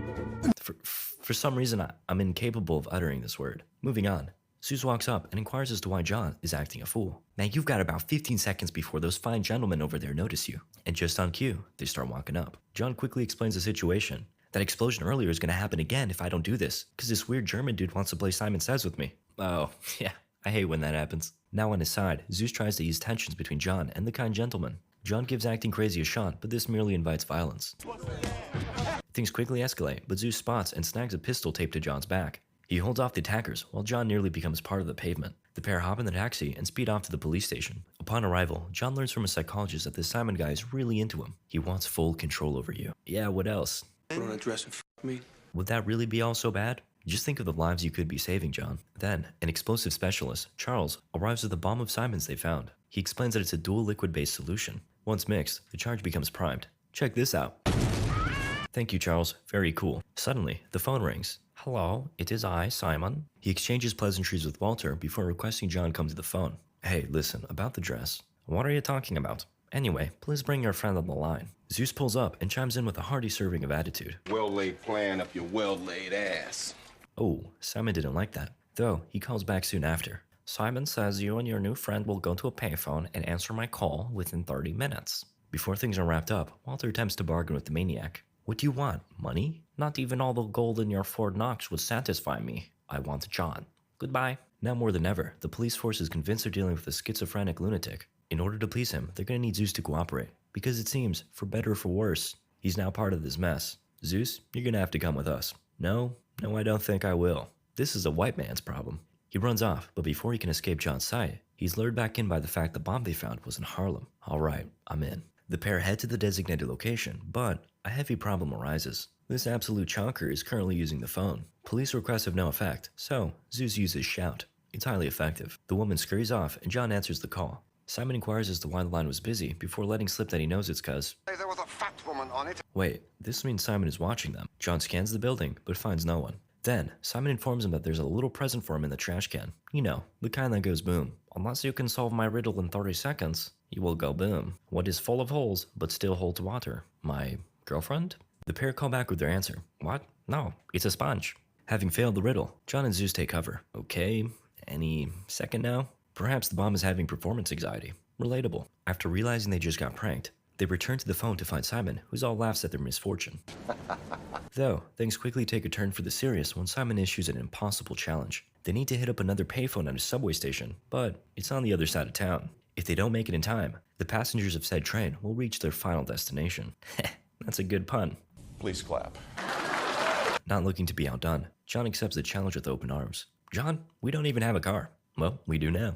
Zeus exclaims that he used to be a cab driver and knows the best route. However, John begs to differ. He starts going in the completely wrong direction while claiming the fastest way is through the park. Alright. They arrive and are stuck in traffic. I told you so. No man, I said through the park. John proceeds to Exactly. his way into and through the park. Everyone in his way be damned. Are you aiming for these people? No.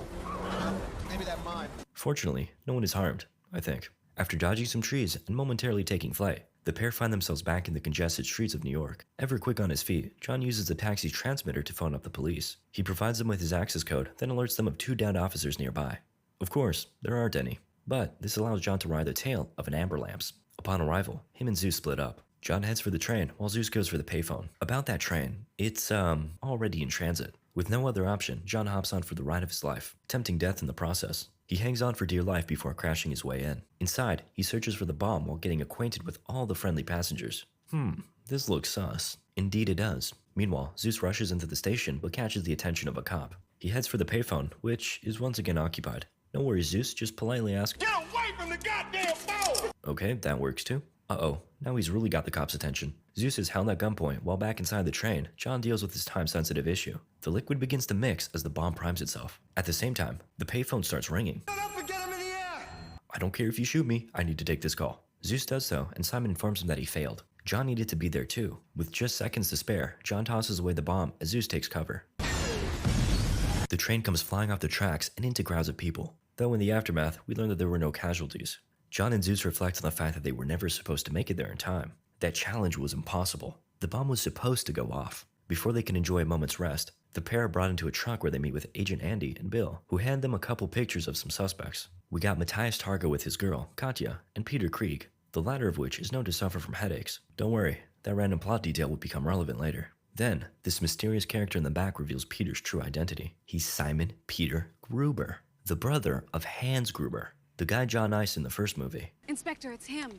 Speak of the devil. Hello, gentlemen. Let me guess, is that you, Andy? And Bill? You rascals. Once again, what Simon says, they must do. This time around, he's planted 2,400 pounds of kaboom juice in a random school. Evacuation is not allowed. In order to avoid this tragedy, John and his new best buddy must head to a park, by foot, to solve a riddle. Meanwhile, the entire police force is mobilized for the task of finding the bomb. As literally all the cops in the city depart, we pan over to the roof where we find the man behind the mayhem, Simon. Heh, they bought it. We see that he's joined by Targo and a few other associates. They head down donning some professional drip and convince this guy that they're here on official business. Yep, we're just gonna clean all this up for you. Simon's crew proceed into the wreckage with dump trucks while Simon enters a nearby building, the Federal Reserve Bank, conveniently located adjacent to the brand new hole in the ground. Underground, Simon's men are up to no good. Rip that guy. They proceed to bring their vehicles down and start minding their way towards the treasure that awaits them. Back inside, Simon and his goons subdue the guards, then head down an elevator towards the vaults. We see on the security cameras that the golden side is shaking around. Then, the security guard realizes he's got company and begins to load up his shoddy. Though, he inexplicably empties his load prematurely. Relatable. Suddenly, Katya pulls up from behind and gives him a reach around. She gets a little overzealous, so Simon restrains her. I can sense some tension between the two. With all the police gone, nothing stands between Simon and his newfound fortune. All the gold is swiftly collected and deposited into the trucks. Back to the dynamic duo. They've made it to the park and find a briefcase situated on a fountain. Man, don't open that up. John opens it. Shit, what'd I tell you, man? Simon calls in and informs them that they have a minute to disarm the device. Using a 3 and 5 gallon jug, they must precisely measure out 4 gallons and place it on a scale. If they're even an ounce off, kaboom. Panic sets in as the men realize that simply eyeballing it is not an option. Fortunately, John's big brain kicks in and he figures it out.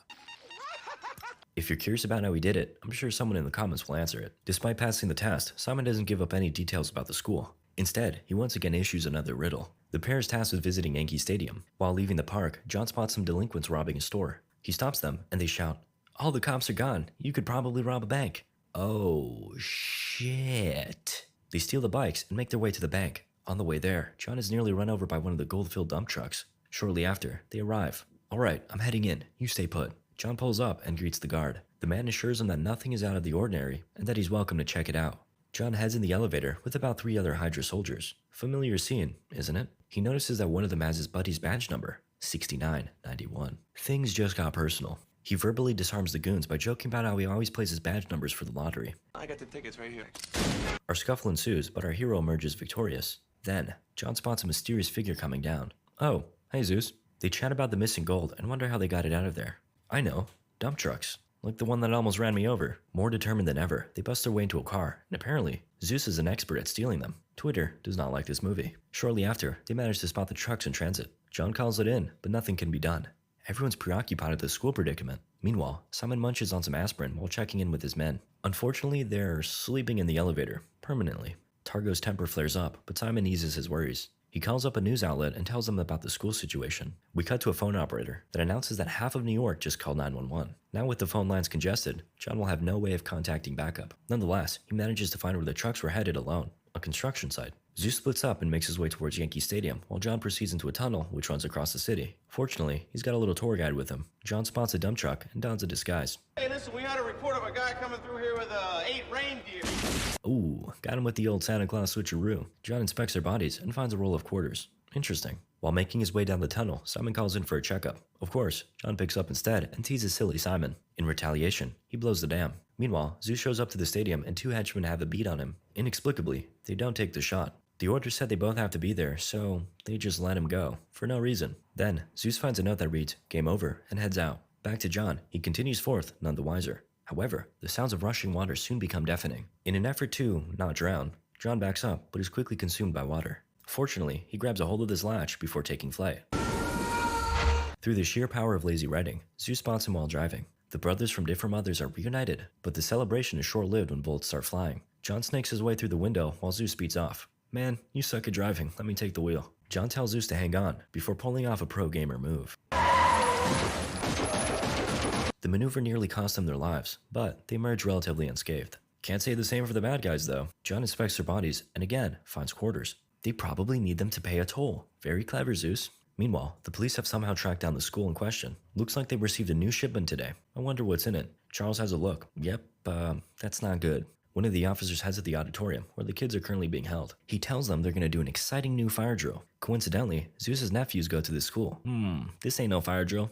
That's a cop. They think they're in trouble because of the stolen radio from earlier, so they go hide as the other kids are prepped to take off. At the same time, Charles tries his hand at disarming the device. Back to John and Zeus. They make it to the toll bridge and find the trunks have already boarded on a ship. Completely out of character, Zeus suggests they jump. I can make it. Fortunately, John has a better plan. He uses the winch, which their car conveniently has, and manages to latch it onto the ship. The pair then sneakily make their way down, but they're spotted by a henchman. Before their turn to Swiss cheese, the line runs out and the car is yanked off the bridge. As the pair fall, the cable follows in deadly fashion. He's not walking that off. John grabs the fallen soldier's blicky and gives it to Zeus. It's real simple. You pull this back and pull the trigger. That's it? Yep. The pair split up again. John heads towards the cargo while Zeus proceeds on the deck. Zeus ends up running into Simon and the gang and holds them at gunpoint. Simon is oddly nonchalant about the whole affair. Oh, let me help you with that. Gonna take a safety contract. No! Anyway, on John's end of things, he ices his henchman before Big Man Targo tussles with him. Oh, and I should mention that they're down here because they noticed the cargo was filled with scrap metal instead of gold. Sus. The fight continues with Targo quickly gaining the upper hand. He then decides to start monologuing instead of finishing John off. A fatal mistake. John pulls off a comeback and beats Targo down with a chain. Then, he heads up in search of Simon, but finds no one. Back at the school, the kids make a run for it, but Zeus's nephews end up left behind. A cop and teacher run back inside to save them as the countdown approaches 0. At the last moment, Charles clips a wire and liquid spews out of the container. Take syrup? Huh, back at the boat, the real bomb emerges. Turns out, Simon's plan is to blow up the ship and all the gold along with it. Okay. John is apprehended and tied down with Zeus. Before Simon bids him farewell, John asks for a little favor. You don't happen to have aspirin on you, do you? This hangover is still killing me. Haha, today is your lucky day, John. Simon departs, and we see that Targo is still alive, and ever suspicious of Simon. Babe, he's trying to double-cross us and take the gold. Whoa, Katya knew all along and double-crossed her mans. Meanwhile, John yanks a wire out of his shoulder. How'd that get there? Then, carefully hands it to Zeus. Zeus manages to free John, but drops the wire in the process. John hops down to look for it, but arms the bomb in the process. Just go on without me, man. I could never leave you. John mixes the fluids together and causes a mini explosion to free Zeus. With just seconds to spare, they manage to hop off the boat as it explodes.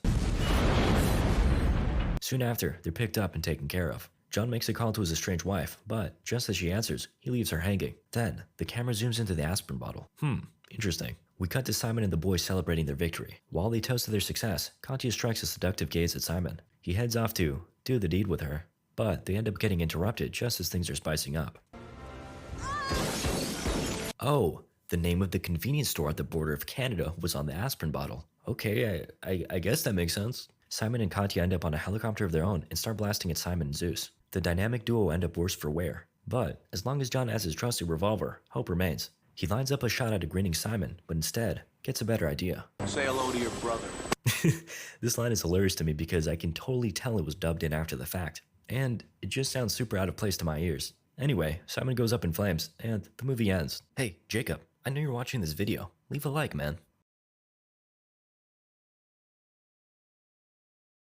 This guy claps vampires for money, which means he's basically Black Van Helsing. Equality moment. So we start with a little tour of the US state of California. Then we finally settle in the dirtiest pool I've ever seen. Why is there a rodent in there? Alright, California. But look on the bright side. There's someone cleaning it right now. Okay, why did you stop? I hope you're not getting paid for that because that pool is still filthy. Oh, wait a minute. Why does he have a gun in his crate of cleaning supplies? Oh wow. He's gone from cleaner to full-on masked man in one quick second. He's entering the house heavily armed and he sets a string at one of the doors. He's going around the house with his revolver when an adorable old woman comes in and asks what he's doing in her house. But instead of being kind to this adorable elderly woman, he puts her down. Okay, wait a minute, that doesn't look so adorable. She's built different, like a vampire. Oh, this is about to be bloody. She's now going at her pool guy, aka Bud, really hard with some really wicked vampire moves. His gun is practically useless at this point. This woman is really just taking bullets like they're cookies. He then tries stabbing her, but all she does is puke some vampire fluid on him, and she's back at it. Eventually, he gets her, knife through the neck style, when he finishes with her. some other vampire dude is running towards him, but this one is an easy clap. The string at the door does the job and his pistol finishes it up. Now he's taking some teeth from these vampires and he also takes some granny clothes from the wardrobe because his clothes are so badly messed up. Now my man is driving around in his pool services truck looking dripped out. Okay, he looks terrible. Anyway, we move to another vampire struggling in a cage when a woman who is a real estate guru orders for him to be buried alive, except that he's being buried under cement and not sand. Oh boy. Now back to our bud. He's now back at his apartment taking a shower and dressing his wounds. He changes and he's off to pick his daughter up from school. Late as hell. His brat of a daughter gives him a little shit for being late and they go get yogurt while she's playing a video game. After yogurt, they head back home to the girl's mama, who's on all fours. Scrubbing the floors, of course. Little girl goes up to her room while her parents get in a little fight because Bud is not being totally honest about what he does for money. But the conversation quickly changes to her thinking of selling the house, an idea Bud doesn't really like. It would mean his ex-wife moving to Florida with his daughter and he hates that idea. But that's what's gonna happen if he doesn't come up with the money for her tuition in 7 days. That's 5 grand. Oh, and another 5 grand for braces. So our guy here has to come up with 10 large before Monday or his daughter's on the first flight to Florida. Toy unboxing channels make that in a day. Here's the problem. He's poor. You can tell he missed the Bitcoin train, just like me. His first stop for cash is a pawn shop. He meets this guy named Troy who he goes to sell the vampire teeth to. He was expecting like 4 grand from the youngins and 20 grand from the elders, but Troy is offering only $800 for the youngins' teeth and 2K for the elders. Apparently, Bud can't go to the union, so he's stuck with this guy. If only he could mint those canines on the blockchain, whatever that means, cause then he'd have some valuable NFTs.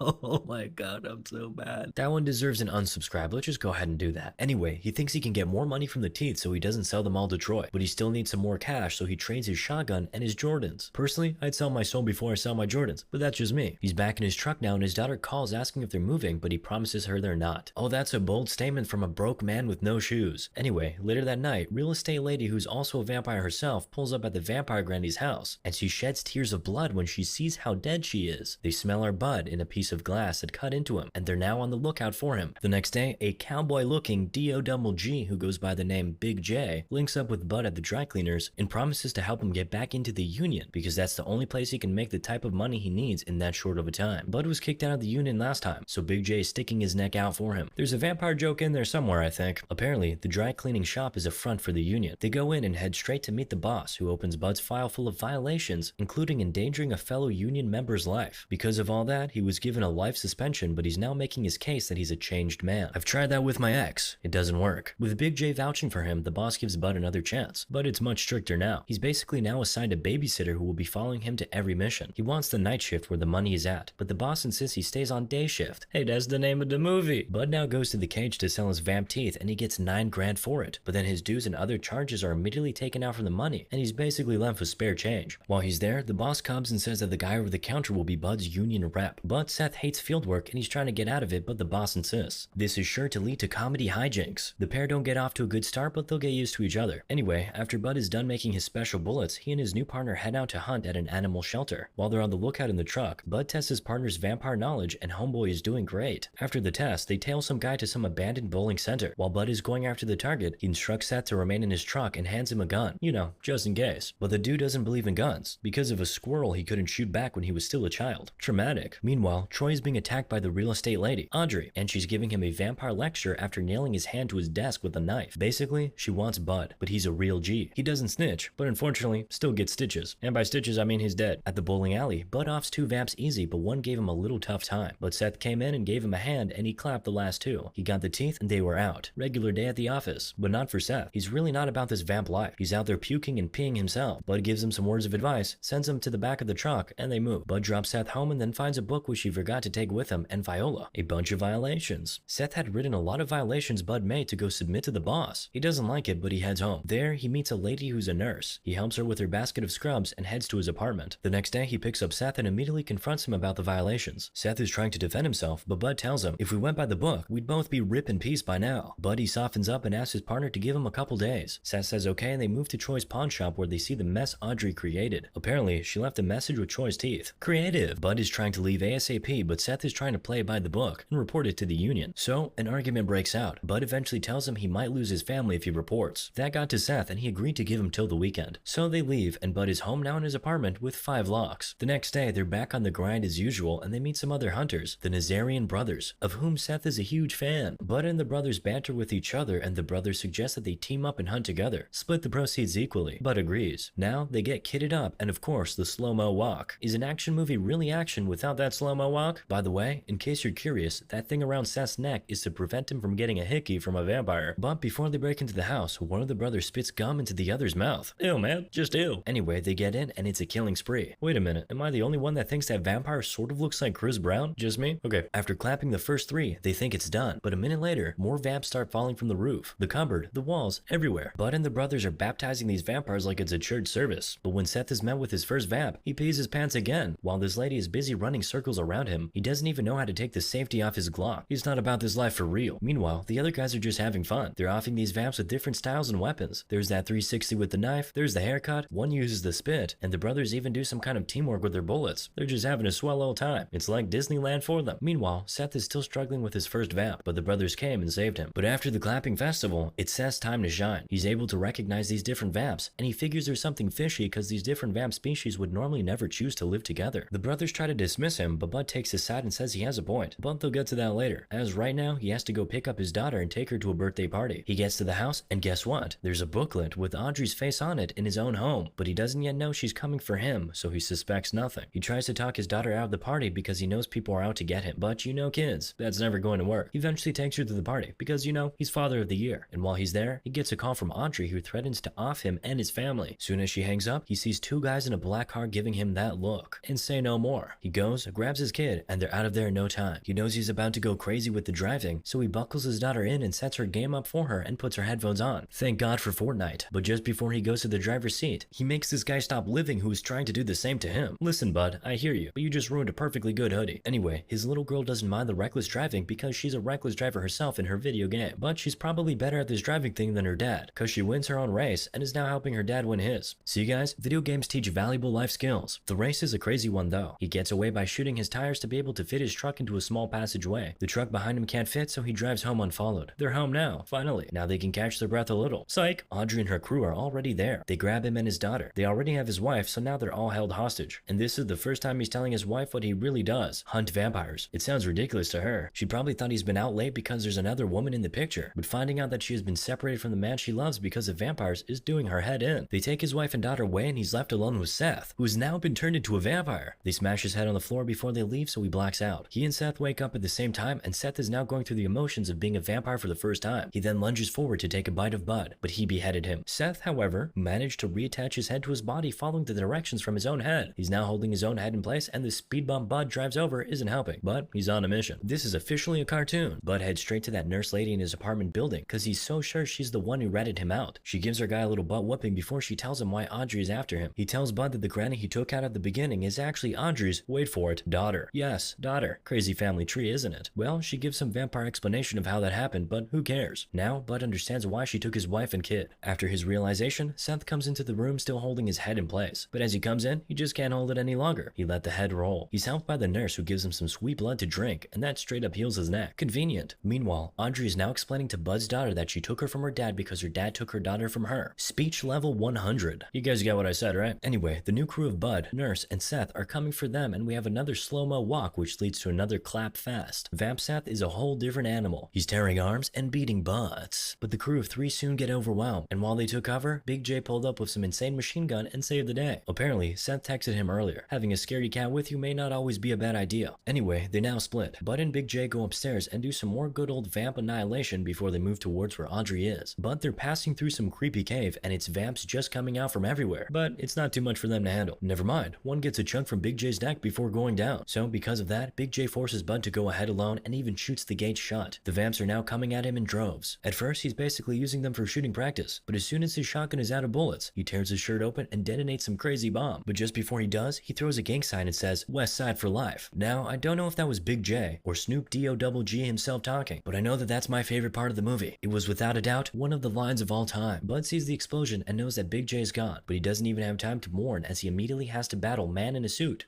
Bud gets his butt beat for a few seconds, but Nurse Vamp and Seth come and take over, allowing him to go find his wife and kid. He finds his wife being dragged and beaten up by Audrey, and he makes the mistake of shooting at her. It seems the bullets have turned her into some kind of Flash and Hulk mutant. She's rushing at him and throwing him everywhere. I call hacks. Meanwhile, his wife and daughter have front row seats at Monday Night Raw and are shouting words of encouragement at him, though I don't think they're helping, but what do I know? Anyway, Audrey now had Bud's neck set for the Last Supper, but his wife comes from behind and penetrates her with a stick. Whoa. They all think the day is saved, but come on, you gotta do better to eliminate Audrey. Meanwhile, at the other arena, Nurse Vamp and Seth team up and rip off both arms of the man in a suit. Now that both hands are off deck, Nurse and Seth go in for a feast. Back to Bud. With the stick with which his wife stabbed Audrey still in her chest, Bud knew there was only one thing left to do. He got his gun, pointed it at her, muttered his mantra, wood to the heart, silver to the neck, and then shot her. But she turns and laughs at him. She took the load to the mouth, and it's still there. She laughs at him for wasting his last bullet, and then rushes at him. Little did she know that the silver Bud was referring to was not the bullet. It was, yeah, that. So he saves the day, and they're heading out now. On the way, he sees Big J's hat and hands it over to Seth. When they get back up, the boss walks angrily towards them and starts reading Bud all his violations. But Seth knows the law so well, and he's defending Bud with some loopholes. Sounds like the American justice system. The boss walks back a beaten man. So Seth and Nurse Vamp leave and let Bud have some family time with his wife and daughter. The parents kiss and make up, and little girl said she's gonna be a vampire hunter when she grows up. And they shut her up immediately. Bud and his family get in the car, drive off, and live happily ever after. The end. Not really. It's not the end until Snoop D-O-double-G says it is. Okay, now it's over. Moral of the story? What is Snoop Dogg doing?